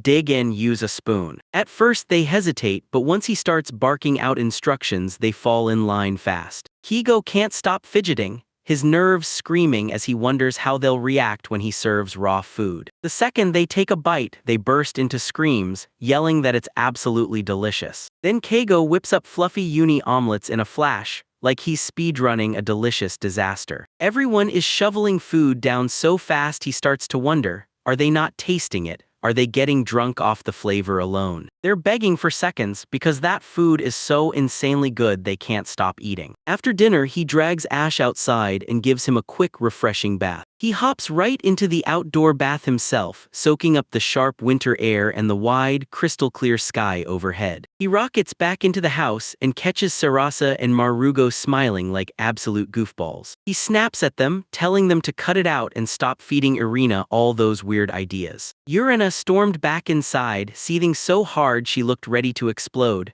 because he left her alone. He rushes in and fights to steady her, confessing over and over that he loves her. The guest watched the whole drama explode, then flashed a cheeky grin like they knew exactly what was coming. That night, Kigo finally sinks in, claws out his thoughts, and starts compiling everything he can't stop thinking about. He finally snaps out of it. He can't hide as a hermit forever anymore, not when he's found someone he can love. He finally found the one person he'd kill to protect. He swears to cherish Urina with his whole soul, and promises he'll never let her slip away. Then it hits him, he won't be a lone wolf anymore. Still, he can't shake the feeling those thugs from earlier were paid off by the noble Heinrich himself. He stacked a fortune in his hands, but the fear still gnaws at him, because he knows they could return and tear his family apart. He can't stop thinking about how everything feels different now, because the worst part is the chance he could end up hurting her. He stares at his sleeping friends and a wave hits him. He's not alone anymore. The moment he wakes up, he decides he's going straight to them to warn them about the danger coming next. Keigo drags himself to the table, grabs his crew's attention, and spills every single detail. No secrets, no mercy. He admits that after he dosed Baron with a top-tier potion, Urina almost got snatched by Heinrich's thugs. The group finally clicks. If the authorities go hard on them, they'll be thrown in jail with zero chance to explain themselves, so Keigo and Urina snap, grab their courage, and dash out of the house right now. Marugo shoves a map of the Lancaster Kingdom region into Keigo's hands, and tells him to use it like his life depends on it. He's insanely grateful because sure, he never needed a map before, but now that he's running for his life, a map isn't just helpful, it's survival. Irina can barely contain her excitement for her first real big trip, and Keigo pauses to fire up his appraisal skill on their gear. Marugo leans in and tells them to savor every step, then swears that he'll team up with Juno and Elsa to topple Heinrich and come looking for them later. Keigo slams a hearty thanks into his friend's hands, trusting, no doubt, that he'll always have them in his corner. With the brutal decision finally locked in, our boy starts throwing everything into boxes and gearing up to leave for good. He sets up his acquaintance to babysit the chickens, then hands the house keys to Juno. Keigo ditches the ugly emotional goodbye and leaves his friends a letter instead,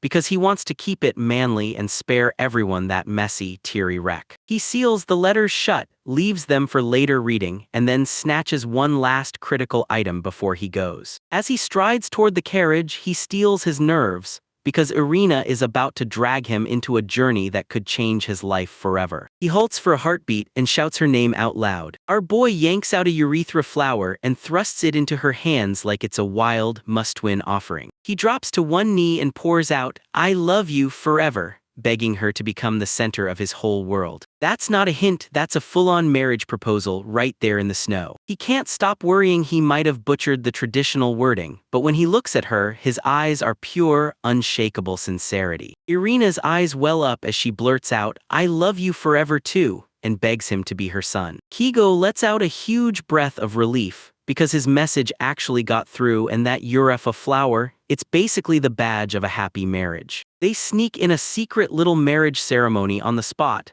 then they vanish as they finally depart. Even the tiniest flecks of ash join in, acting like mini howling priests as they bless the union. The two steal a warm, blushing heartbeat together, bracing themselves to charge headfirst into whatever's waiting for them. They seal the deal with a kiss, as the howling rages on in the background. Somehow, that whole scene lights a spark in him and gives him the courage to keep charging ahead. Soon it's time to leave, and Keiko makes everyone promise to reread their letters once he's gone. Watching his friends crumble into sobs hits him like a wave he can barely survive. He knows he has to bolt right now. Staying a second longer only means more pain is coming. Right as they haul him into the wagon, it hits him hard. This is probably the last time he'll see this place for ages. He knows Marugo's plan is probably going to fail, but he can't let go of faith. He flashes a grin at the group, then waves them off and vows he'll be back to see them again real soon. His entire world narrows to one mission: shielding Urina with everything he's got and carving out a real, happy life together. He watches the village shrink into the distance, eyes blazing with pure determination. As they march down the road, Keigo spots the blue wolves trailing them, but he snaps at Irina, telling her it's totally fine because they're comrades. He snatches up the slingshot Marugo gave him, then decides he'll forge it into a real self-defense weapon by blasting it with earth element magic. He's already clocked Heinrich's plan. He's massing an army, and his real mission is to snatch the regeneration potion. Our boy clocks how terrifyingly close they were to disaster, but he still doesn't regret walking away. They plotted a path straight for Toronto, and Keigo was buzzing with excitement, ready to squeeze every last drop out of this trip. Because wandering an unknown street at night is basically a death wish, they pitched camp fast while the wolves stayed on guard. The camp food hits like a victory feast, and both of them are grinning like the world's finally on their side. Everything about the vibe screams honeymoon, not survival flight. They huddled close on the spot, staring up at the aurora and letting the whole night drip with romance. Our boy realizes the hard truth. Those open wagons offer zero privacy, and he's suddenly way more underprepared than he thought. It's freezing out, so he practically yells at Urina to rush into the bed they made and get under the covers. They huddle under the blankets, eyes locked on the glowing moon, and can't help wondering if their friends are staring at that very same sky too. A brutal crash slams into the night, jolting them awake, and Keigo instantly lunges for his weapon. A monstrous cockatrice corners them, and Irina snaps, "Backups, leave that to me now." Keigo snaps at her to stay sharp, because both of them have to claw their way out of this alive. He puts the appraisal to work and realizes this top-tier monster can turn victims to stone with its eyes, and then breathe poison into the air. He snaps at Irina to hang back as the wolves surge forward to take the fight. Our boy launches a blazing burst of light magic to blind the beast on the spot, so it can't trigger that petrification skill. Bloodied and blinded the monster, he snaps to poison arrows, tipped with herbs that will wreck it. The plan is hitting exactly right. B's footing starts to slip, and you can feel their momentum crashing. Right when he's about to land the final blow, the cockatrice starts cocking its poison breath attack. He screams at the blue wolf to flee, but the beast has already started pumping out that deadly gas. Everything erupts when the wolf takes that hit and Keigo snaps to action.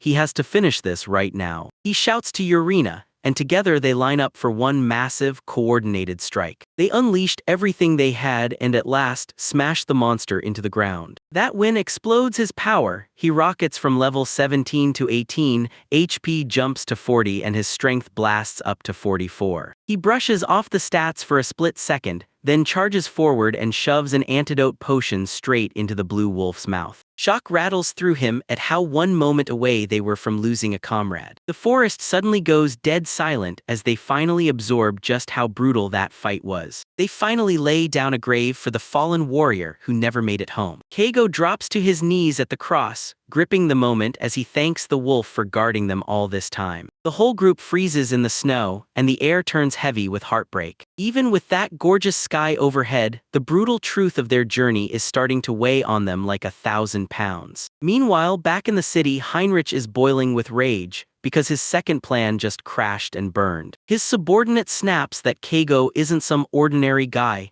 and that the hired gangsters they brought in couldn't do a thing. Heinrich decides he'll make his move personally by noon. He snaps, tells his guy to shut his mouth and get out so he can lock in his scheme for good. He summons a maid on the spot and snaps orders to the commander. Get ready at least 50 soldiers for the hunt. He's convinced that once he traps them in a corner, Keigo will be left with no option but to throw in the towel. He's trying to snatch Yurina hostage and force our boy to churn out regeneration potions, using a tax for the nobility as the price. He even pulled in the Church Inquisition, making sure Keigo could never claw his way back to a normal life. He knows his father will slam the brakes on this, but he's pushing forward anyway. Heinrich drops the truth, he's the council and the adventure guildmaster too, all under his control. He decides he can just exile anyone who crosses him, sweeping the mess away so his image stays spotless. His first target for banishment is Tony, and he's coming for him first. Back with the crew, everyone finally tore open the letters Keigo left behind. Marugo skims his own words and suddenly realizes Keigo was freaking out, terrified he'd push himself too hard in that fight against Heinrich. Our guy poured out a letter saying how thankful he was for the bargain weapons Marugo handed him back when he was a total nobody just stepping into town. He thanked Marugo for never prying into his business, just showing up as a real, steady friend who had saved his life. He also cornered Marugo and demanded he watch over everyone in town and make sure Sarasa's smiling. Marugo crumples the letter in his fist, and the secret Keigo he's been hiding from everyone suddenly feels crushingly heavy. Juno tears open his letter and freezes. Keigo's words hit him with pure, emotional sentiment. After the cockatrice hunt, our boy shot him a sincere thanks for every bit of help, and for being the kind of partner you can always count on. He confessed that when his heart shattered, Juno finally finding Elsa was the kind of relief that hit him like a wave. Keigo grinned and told her he was heading north to Toronto, because he'd stop at nothing to keep Yurina safe. He grabbed Juno's attention and warned him, "Don't burn yourself out and make sure Elsa stays smiling and happy." He even handed Juno the key to his old cabin, like a secret, "If we ever want to run away, it's yours." Sarasa cracks open her letter and her eyes widen. Keigo swears he'll return for them one day. He reminded her how, back when he knew absolutely nothing, she was the first person to step up and trade with him. He even scribbled out crystal-clear hunting tips for water monsters,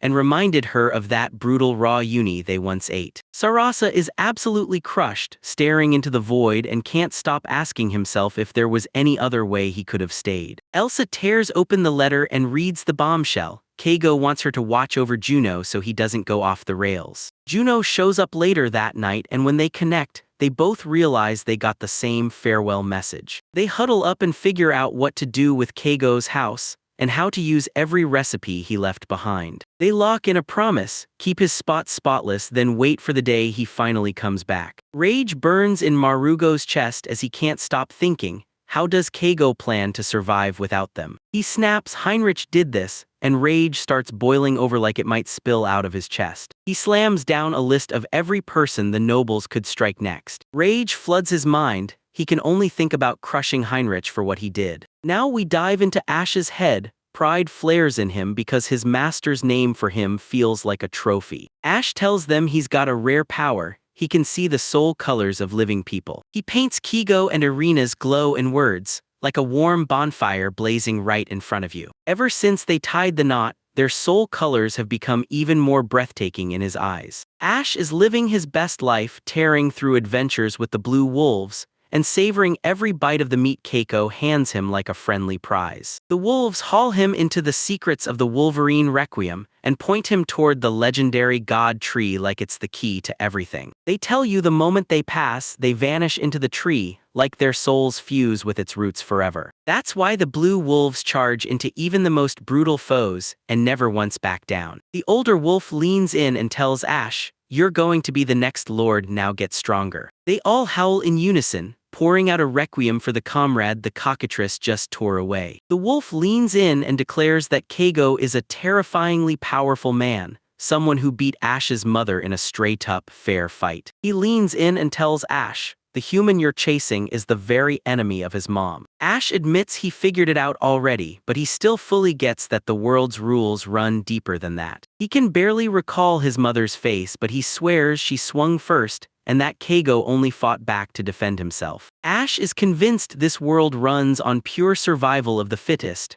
Out there, everyone fights or they don't make it. Because of that, the idea of revenge never even crossed his mind. He's never once tried to strike back at his master. He decides to tail Keigo, because her kindness and that gorgeous soul color practically light up the whole place. The older wolves recognize Ash's hard-earned wisdom and swear they'll follow the young lord's lead. Keigo and Irina finally break through and stumble into the non-stop chaos of Toronto's bustling town. It's a giant playground for traveling artists, but Keigo has one rule: stay hidden and quiet, or his pursuers will track every step he leaves behind. Seeing Irina wiped out from days of sleeping rough, our boy decides it's upgrade time and hauls them to a nearby inn Kurikanetsu. He hires a local kid to babysit their gear and run the shopping, so Irina finally gets to crash and rest. The room is straight up top tier, kitchen and even a shower, and Keigo wastes zero time firing up a cozy meal that instantly helps her unwind. He tells her to chill for the day while he takes over all the chores. Irina lights up with pure love, yanks him into a tight hug and pleads for him to stay right by her side. Next morning, Keigo grabs a brand new covered wagon and lays claim to some top-tier horses. He plunks down a sweet 198 gold coins, swaps his rusty old wagon for an upgrade that's way better. Our boy clocks that the horse is a girl, and even though his naming skills are a disaster, he decides to call her May Queen ***,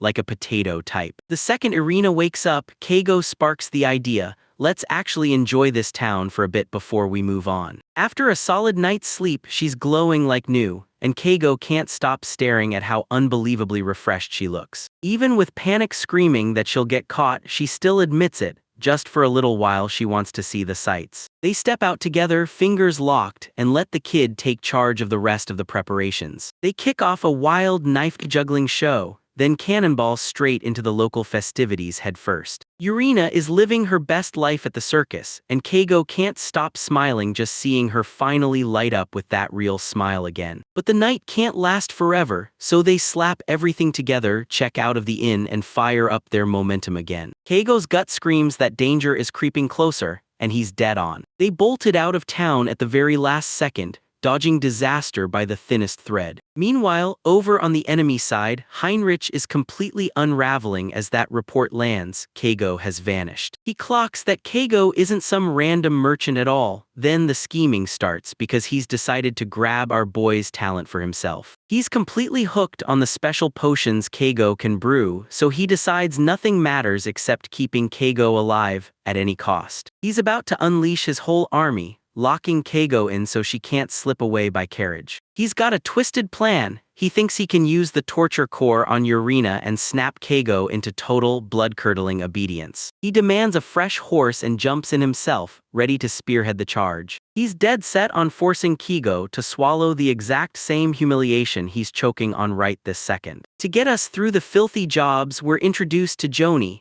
a Mohawk thug with the Pleasure District Mafia ready to throw down. This dude's been a bottom feeder since he was a kid in the slums, always scouring for any way to claw his way up and level the ladder. He's utterly obsessed with that mohawk, and it thrills him to no end when his henchmen hype him up. Joni snatches a killer high-paying job from a shady old gentleman who somehow knows exactly what she's worth. But things have been going terribly for his crew. They've already botched mission after mission, getting their weapons wiped out and even costing Joni her precious hair in the chaos. They drop to their knees begging for their lives, and somehow the client won't go for meaningless killing, so they get to live. They finally get one last shot, and this time they've got brand new horses to hunt down Keigo. Joni's grinning again, sure that snaring Keigo will resurrect his glory and fix that mohawk like it never left. He rallies his troops and cooks up a secret plan to trap our boy. No escape, just a corner. They burst toward Taranto, absolutely buzzing for the hunt. Then we slam into Urina's past, starting with the days she worked at a pub called the Cage of Butterflies. She treated the women around her like family, but every single one was hiding a brutal past they couldn't outrun. Growing up, she was stuck with just one lifeline, her older brother Sito. Their childhood was a living nightmare, abuse and violence crashing in every day. It spiraled into something horrifying. When Irina was just 7, their mother finally took her own life. They bolted out of their abusive home and dove straight into the slums to start a new life. Sito threw everything he had at protecting her, stuffing her with extra food while he starved right beside her. He spun her stories about this massive white bird to lift her spirits. But sooner or later that brutal life finally caught up to them,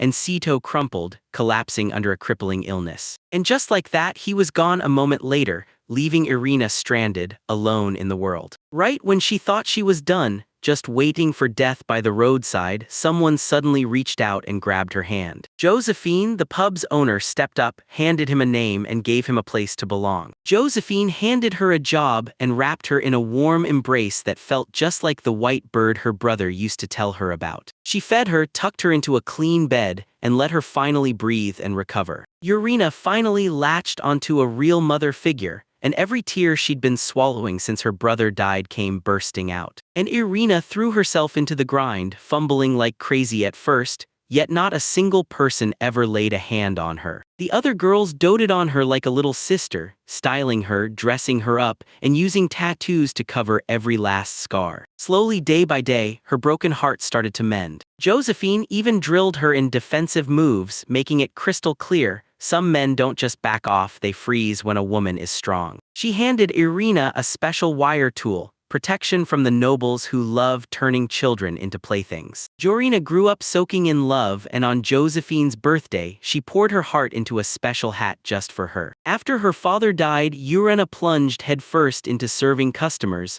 tucked her painful past away under her tattoos. Then she ran into Keigo, and everything in her world snapped into place. He felt like nothing she'd ever met before. He stayed quiet, sadness flickering in his eyes, but his gaze was warm with pure kindness. He treated her like a real person, not just a worker, and when they realized they didn't speak the same language, he even went and made her a special book. She realized he was the real deal, pure and genuine, like that white bird from her childhood dreams, straight from her heart. They caught their first snow together, and that moment finally cracked her fear, confirming their feelings and melting it all away. They kicked off their life together, but Urina couldn't shake the fear that if he ever saw the tattoos crawling over her body, he'd recoil in disgust. She finally went to Sarasa and Marugo for answers, realizing she couldn't keep those secrets bottled up forever. She tried to confess while soaking in the bath, but it all went sideways. Keigo was so flustered he couldn't even breathe. Later on, Keigo swept in with the most breathtaking proposal,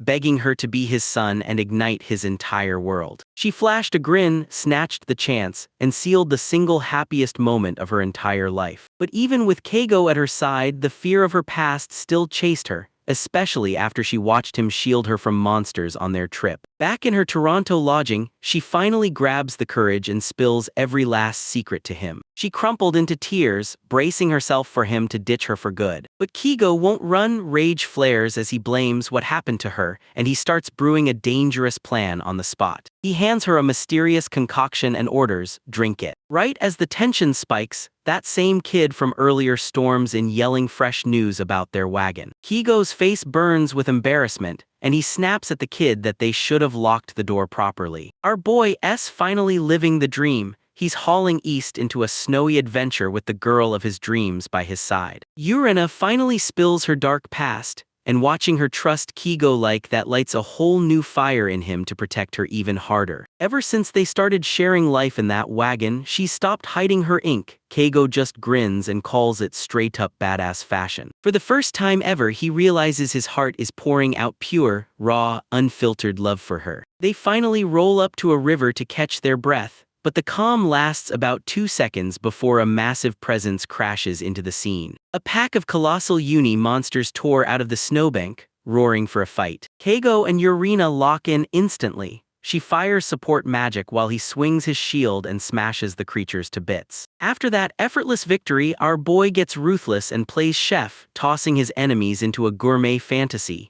He whips up raw uni pasta, hits it with garlic salt, and douses it in fruit wine. The moment they taste it, both of them crumble into tears, and Urina even jumps in to wipe a little sauce off his face. That night, Urina couldn't take it anymore and passed out early from the grueling journey, so Kigo is left all alone, stuck with his thoughts. He tucks her in, then it hits him. Her being there finally shatters the crushing loneliness he's been drowning in. He reels back to her days in the pleasure district, how she clawed her way through her father's abuse and then watched her brother vanish in the slums. After everything she's survived, she still flashes that breathtaking smile, so of course he fell for her hard. To make sure she finally understands, he burns the whole night scribbling a raw apology and a love letter that hits straight in the heart. The next morning, Urina was fuming in pout mode, still salty that he didn't give her enough attention the night before. Kigo freezes for a split second, then thrusts the letter he wrote straight into his hands. She rereads it again and again like it's priceless treasure, and then, right to kick off the day, they pull each other into the sweetest hug. The cozy vibes get ripped away fast when a giant purple tarantula bursts out and ambushes them. Kigo bursts into the chaos with a moon-charged assault, ripping through the monster's tough hide and slicing apart their poisonous fangs. The system blasts him a reward, level 18, and his stats surge across the board with a huge spike in his intelligence and speed. Then he fires off appraisal to make sure the target's really dead before he strips the poison gland and heart for his next moves. When he swings back to the wagon, he finds Irina collapsed, burning up with a blistering, terrifying fever. Our boy flips into full nurse mode, whipping up a special Peruna detox potion and stirring it into some gentle herb porridge that's easy to digest. Even their little pet Ash is freaking out. He won't touch a bite while Urina is down and out. Kigo bursts into the freezing night to stock up on fresh virgin mana and hunt new herbs, all to keep the treatment alive and running. Stress starts crushing him and then, boom, he tumbles into a terrifying nightmare where Urina's grave waits in the snow. He jolts awake, tears spilling, but his chest finally loosens when he sees her still breathing in the wagon. By morning, she's drenched in sweat, and Kigo has to awkwardly wipe her down just to break the fever. It's awkward as hell for both of them, but it works. Her temperature finally drops back to normal. To get her stamina back, Kigo fires up a savage garlic-soaked rabbit on the grill. That mouthwatering smell lures in a pack of giant wolves. Only they don't attack at all, they just swarm around like starved puppy dogs, desperate for a taste. Kigo feeds them and sits down to share a meal with Urina, grinning as he realizes her taste buds are back. That's a huge sign she's healing fast. They crank back onto the road toward Barizu and then, bam! A colossal serpent bursts out of the river like a nightmare given teeth. Kigo roared for everyone to stay back, then he charged in alone, ripping the beast open with a brutal wind attack. He's a bit bummed he didn't level up again, but the moment he bites into that serpent meat, he realizes it's a top-tier delicacy. He spends the evening grilling meat until it's as shiny as glazed onagi, and the whole crew, including the wolves, devours it until their stomachs are ready to explode. As the night settles in under that blazing sky, Urina leans in and hands him a letter of her own, phone, thanking him like he's truly her hero. With everything finally back to normal, the trio sinks into sleep, feeling totally safe and smiling like happiness is here to stay. After our guy saves the captain's boss not once but twice, Donnie leans in and spills how fiercely loyal he is to Keigo. He still can't wrap his head around how Keigo Brood's potion power is straight up unreal. One dose and it literally grows back a lost arm like it was never gone. Greedy nobles sniffed out this miracle cure, and now the Heinrich faction is moving fast, ready to seize control. Donnie was just trying to clock in when his own vice captain, Plutus, snapped and drove a blade straight into him in a betrayal that stunned everyone. Turns out the treasury spilled the secret, and now everyone treats Keigo like a walking golden goose, someone they're ready to pluck for his insane production skills. Banished and stripped of power, Donnie trudges through the snow, drowning in the crushing guilt of not being able to protect his lord. Now his only mission is clear: carry out his master's final wish and hunt down Keigo before the bad guys close in. He swings into an old inn and fills Keigo's friends, Juno and Uruza, in on the coup that just stormed the town. The girls are crushed when they realize their friend is getting hunted like some common criminal. They want to help, but they spot the cameras watching every breath, so they've got to plan their next move like a chess master. They strapped Donnie onto a carriage and loaded him up with top-tier gear, including that magic dagger Keigo left behind. One swipe can conjure water and fire on command. With the supplies secured, Donnie braces himself and rockets toward Toronto to intercept our boy's trail. The girls pump him up and pray hard, hope he can track down Keigo and keep him safe as the storm's about to break. Donnie's grinning because Keigo's got some real ones backing him up. Donnie pushes north through a brutal stretch, dodging constant low-level goblin ambushes like it's nothing. The second he finally reaches the city, disgust hits hard. Scummy wanted posters for Keigo and Urina are slapped on every wall. He decides to play it cool, dons the act of a bounty hunter, slips around unnoticed, and starts gathering intel without raising a single eyebrow. He finds out Keigo just leveled up his ride to a 2-horse carriage, so our boy is hauling ass now, staying quick and fully on the move. Word on the street is Keigo was playing tourist to the max, straight up talking about hunting a dangerous water element monster just so he could eat it. Donnie figures the river's his safest play. He sketches it on the map, then gears up to bolt the moment morning light hits. Just before he leaves, he slips a secret message to the inn on a carrier pigeon, making sure the Alliance stays in the loop. Racing along the riverside, he spots clear signs of Keigo's camp, and even stumbles on leftover shells from that giant urchin monster. He digs his heels into his horse and drives it forward, riding straight down the trail toward the town of Berry Zoo. On his way, he spots the dead serpent Keigo just brought down, and you can tell our kids' combat skills are leveling up fast. Then he spots an unreal amount of merchant traffic on the road, and every alarm inside him starts screaming. Back at the palace, Heinrich is cackling like a maniac, because he's been using Donnie as his own bloodhound this whole time. He's practically high-fiving himself, convinced he's a genius for cutting the captain loose, because he knows that guy will march the whole army straight to the prize. His henchmen are already stitched into the merchant caravans, quietly tracking Donnie's every move. The second they spot Keigo, Juru, the leader of the main army, slashes in for the kill. Heinrich is so money-obsessed he sees Keigo like a literal money tree, his and only his. He counts it as a done deal, shouting checkmate before the fight even kicks off. He's already plotting to use Urina as leverage, because the moment he's got her in his hands, he's convinced Keigo will have no choice but to fall in line. He's a total religious nutcase, kneeling in prayer to the god of taxes, begging for divine protection over his greedy scheme. He's dead sure this cat-and-mouse game is finally about to hit its final chapter. Meanwhile, Lord Byron, once feared and untouchable, gets locked under house arrest,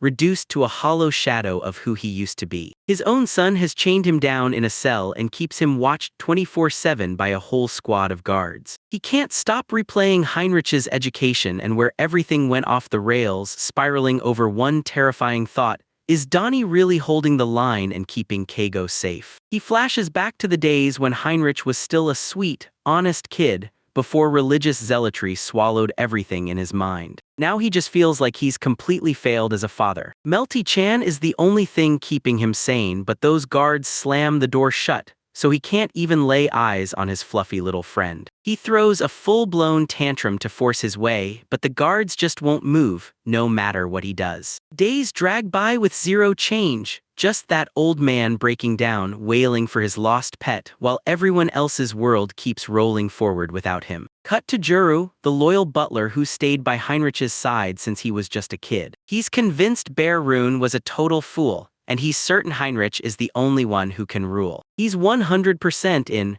ready to snatch Kigo's power as fast as humanly possible. Even after Heinrich stopped listening to his advice, Juru's loyalty still stands rock solid. He's also a die-hard believer in the god Zerarian, and he's convinced taxes are absolutely non-negotiable. In his twisted logic, tossing money at the god of tax was the most sacred thing a person could do. He sees Keigo as nothing but a low-life sinner, because he's cashing in without tossing the church its massive cut. When the message pigeon finally lands, he takes it like a divine green light, proof his road is the right one. He rallies the troops and barks the order for a full-scale march on Berryizu. He's going in to seize the target. While the army barrels forward, Keigo and Urina are slipping into the port city and scoring the best shopping trip ever. They're freaking out because they finally tracked down sugar, rare, expensive gold in this world. Our hero slips into the outdoor kitchen and whips up a killer oyster-style sauce, tossing in salt and fresh veggies until it's pure magic. He kicks back by throwing a yakitori party, firing up the grill with meat dressed in his brand new custom sauce, and soaking in every delicious vibe. Their peaceful lunch shatters the moment Kigo spots a young orphan girl lurking in the slums, peeking out from the shadows. Urena lunges to call out to her, but the girl is visibly panicking, fighting for her life alone. Keigo gets hit with a wave of guilt and finally realizes he's been taking everything for granted,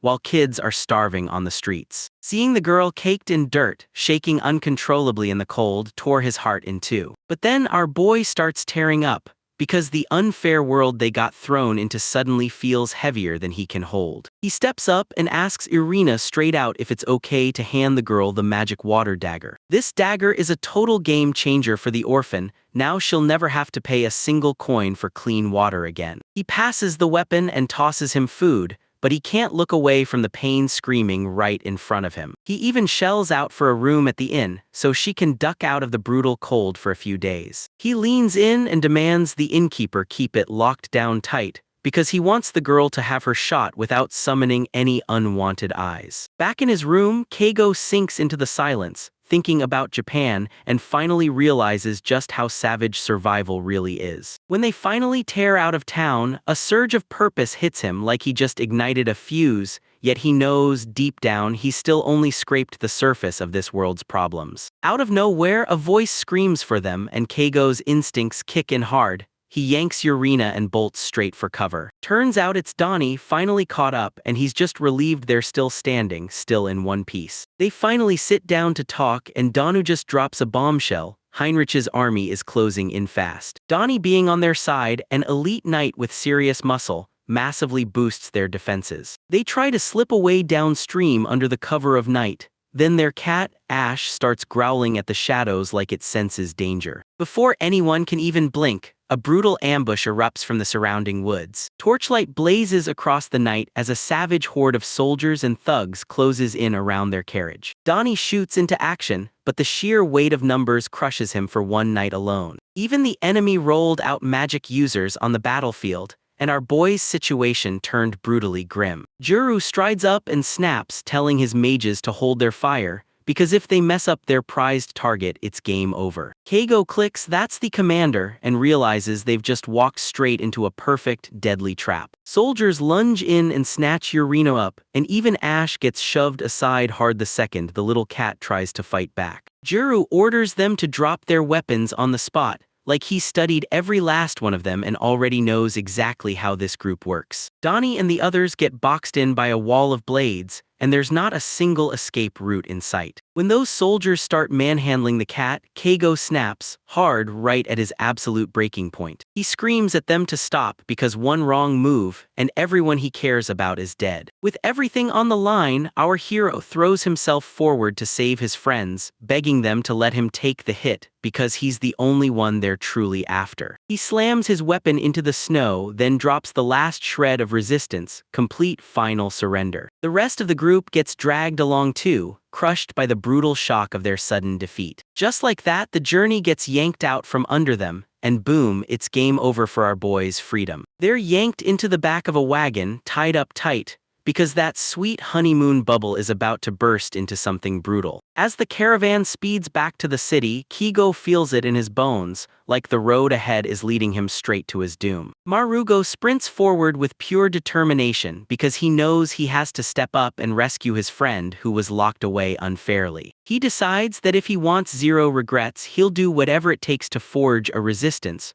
right alongside his loyal comrades. He steps forward and makes it official. He's the leader and then slams down 2 missions. Rescue the former leader Bayerraun and Tyr Heinrich, the corrupt man, out of the stolen throne. Marugo shoves a letter into Sarasa's hands, insisting he can't just abandon his friend to die, even if it means gambling with his own family's safety. Sarasa snaps at him to quit acting like a stranger, reminding him that helping a friend is the only thing that comes naturally. She snaps that if he's really going to lead the resistance, he'll need a clear mark to spot his people. While Marugo frets over the brutal logistics of a war of attrition, Sarasa steps in and promises to sort out the gear and the funding, using her massive merchant connections. Next, Marugo storms over to Juno and Arusa, begging them to let their inn serve as their secret hideout. Jerusalem's dad sits on the town council, and he vows to throw his political muscle behind them. Juno is absolutely fired up for the fight, swearing he's been waiting for this moment just to finally slice down their enemies. Marugo even slips into the pleasure district to beg Mama for help, because he knows she guards Irina like she's her own daughter. She vows to have her ladies sniff out secrets from their customers, and you can practically see their bond hit diamond-level strength. From that moment on, Marugo goes hunting for answers, reaching out to every adventurer Keigo saved back in the day. Everyone stunned. Keigo, the noble himself, actually went out of his way to apologize to everyone he hurt, and now they're rushing to do the same. The moment word spreads about what's going on, people rush in nonstop, and the crowd swells at lightning speed. The whole town erupts in rage when they learn Bayerraun was thrown behind bars under fake accusations. Local bakery workers and townspeople surge forward, remembering how Keigo used to tear bread and share it with everyone. Everyone's done taking Heinrich's exploitation and crushing suppression. No one will stand for it anymore. Marugo finally gets it. Keigo's kindness didn't just help them once, it fused everyone together, and now they're no longer just acquaintances. They choose blue wolf fur bracelets as their official symbol. Gazing up at the moon, Marugo can't help but wonder, can Keigo feel the storm creeping in? The day finally crashes into existence at the Blue Troop hideout. Marugo steps in front of the crowd, roars that he's taking charge of the resistance, and swears he'll drive Bayerraun back into his rightful post. He fires off a reminder to everyone.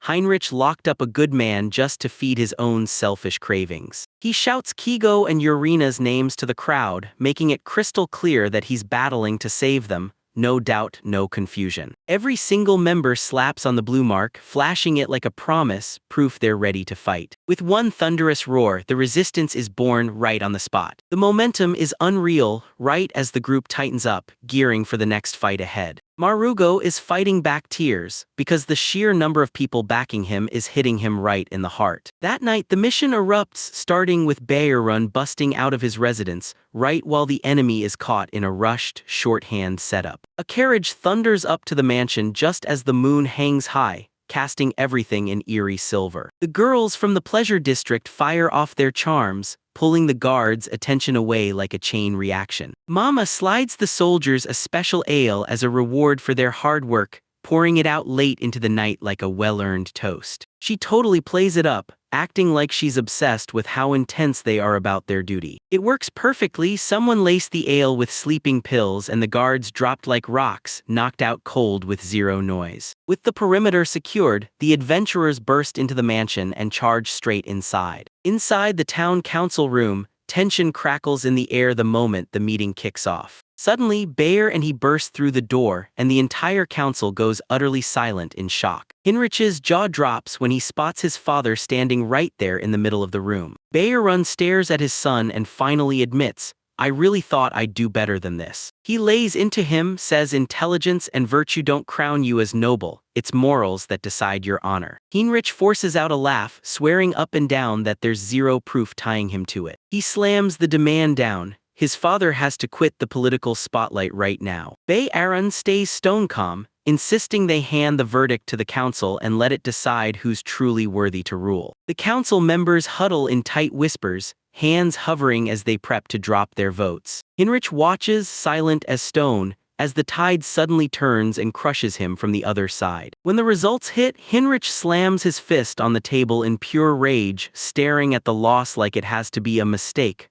because he got crushed that badly. Bayer drags his son into staying home for a bit, and just like that, his reign of terror finally grinds to a stop. They drop into deep bows to Marugo and Juno, practically spilling gratitude as they thank them for the insane help they just gave. He steps in front of the council and declares that these two resistance men were the ones who saved the town today. He digs into his own personal savings to transform the Blue Troop into the town's official vigilante corps. They're handed powers that match the council members, and just like that, their new authority gets locked in. Meanwhile, Keigo and Yurina are packed into a rattling carriage, and the whole ride screams, "You're headed for your doom." They immediately assume they're being dragged to Leicester Town as prisoners. Keigo trembles with terror, terrified of what those cultists will do if they don't play along. He hates himself for being this scared, but the unknown gnaws at him until he feels like he can't breathe. He swears that even if it costs him his life, he'll still burn through hell to protect Irina, no exceptions. Out of nowhere, the carriage slams to a sudden stop,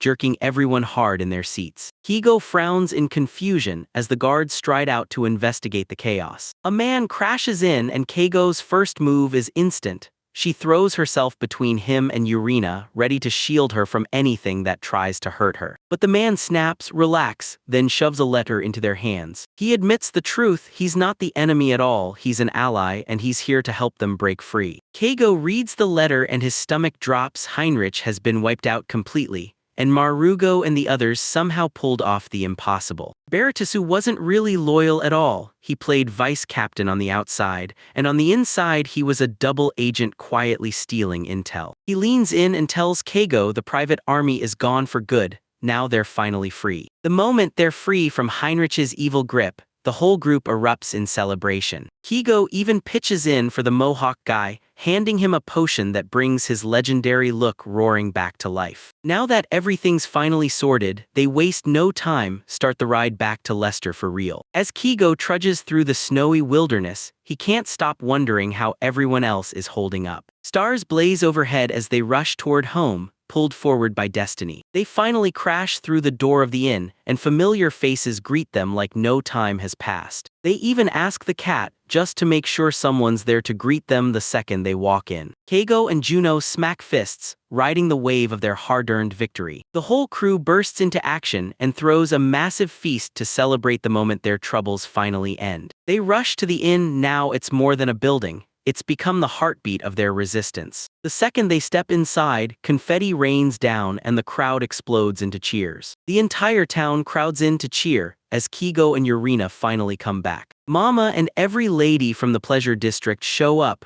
ready to pack the place and start the party. Mama barrels into Irina with a massive hug, thrilled she's finally safe. Keigo watches the reunion explode with emotion, and it hits him. This isn't just friendship anymore, it's family. He watches them crowd around the drinks, laughing like family, no matter who's blood or not. Keigo is totally stunned. Everything looks completely different since he left. He suddenly realizes the hole in every last face inside belongs to the secret resistance. He stares at that blue wolf fur mark, and it hits him hard. This isn't just a clue anymore, it's become the official symbol of the town's vigilante corps. Marugo and Juno have climbed to the top. Now they sit in powerful seats on the town council. Seeing all those worried faces rallying for him, hits K goes absolutely feral. Tears start burning in his eyes as he finally realizes just how deeply loved he truly is. He bursts into a laugh, trying to mask his embarrassment as he clinks drinks with his friends. Eventually, the booze starts getting to him, and Irina has to catch him when he stumbles back to his room. He slams onto the bed, and as his consciousness slips away, pure peace finally washes over him. After a wild night of partying, Keigo and the crew finally hit the road and leave town behind. Our boy leans in to read a letter from Irina's mama as they bounce back to their cabin. He's finally breathing out, relieved they're gone from those creeps who kept staring at Irina. Once they finally reach home, they rip into cleaning the place up,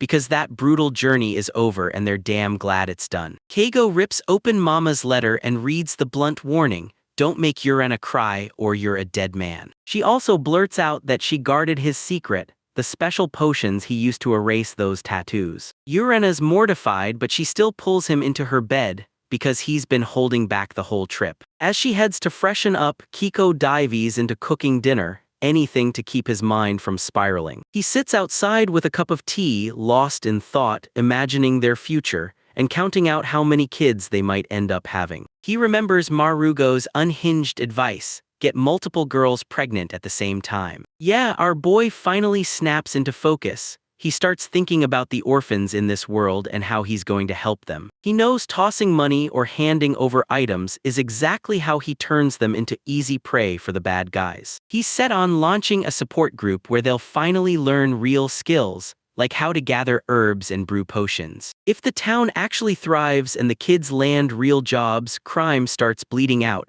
and the whole town finally wins. He suddenly gets it. His dusty corporate training as a trader isn't useless at all, because it could be the key to fixing the economy of this whole world. To pull it off, he has to earn the town's trust by building a reputation as the reliable businessman everyone counts on. Out of nowhere, he hears a cough nearby, and it snaps him out of his deep spiral of thoughts. He flicks on his light magic, peers into the dark, and gets absolutely rocked by what he finds. It's Heinrich, the noble who got thrown out, shaking hard from the brutal cold like it's freezing his bones. Keigo clocks that Ash isn't acting aggressive at all, so he instantly realizes the guy isn't a threat, at least for now. Our boy grins and decides to have some fun, sipping his warm tea right in front of the freezing guy. Heinrich drops to his knees and starts pleading for his life, totally pathetic next to the man he used to be. Keigo ushers him inside for a meal, even as Urena's irritation flares up because her night just got brutally cut short. He dives into the hot tub and immediately explodes into screams, because that water is way too scorching for him to handle. Keigo clocks the whip marks on the guy's back and realizes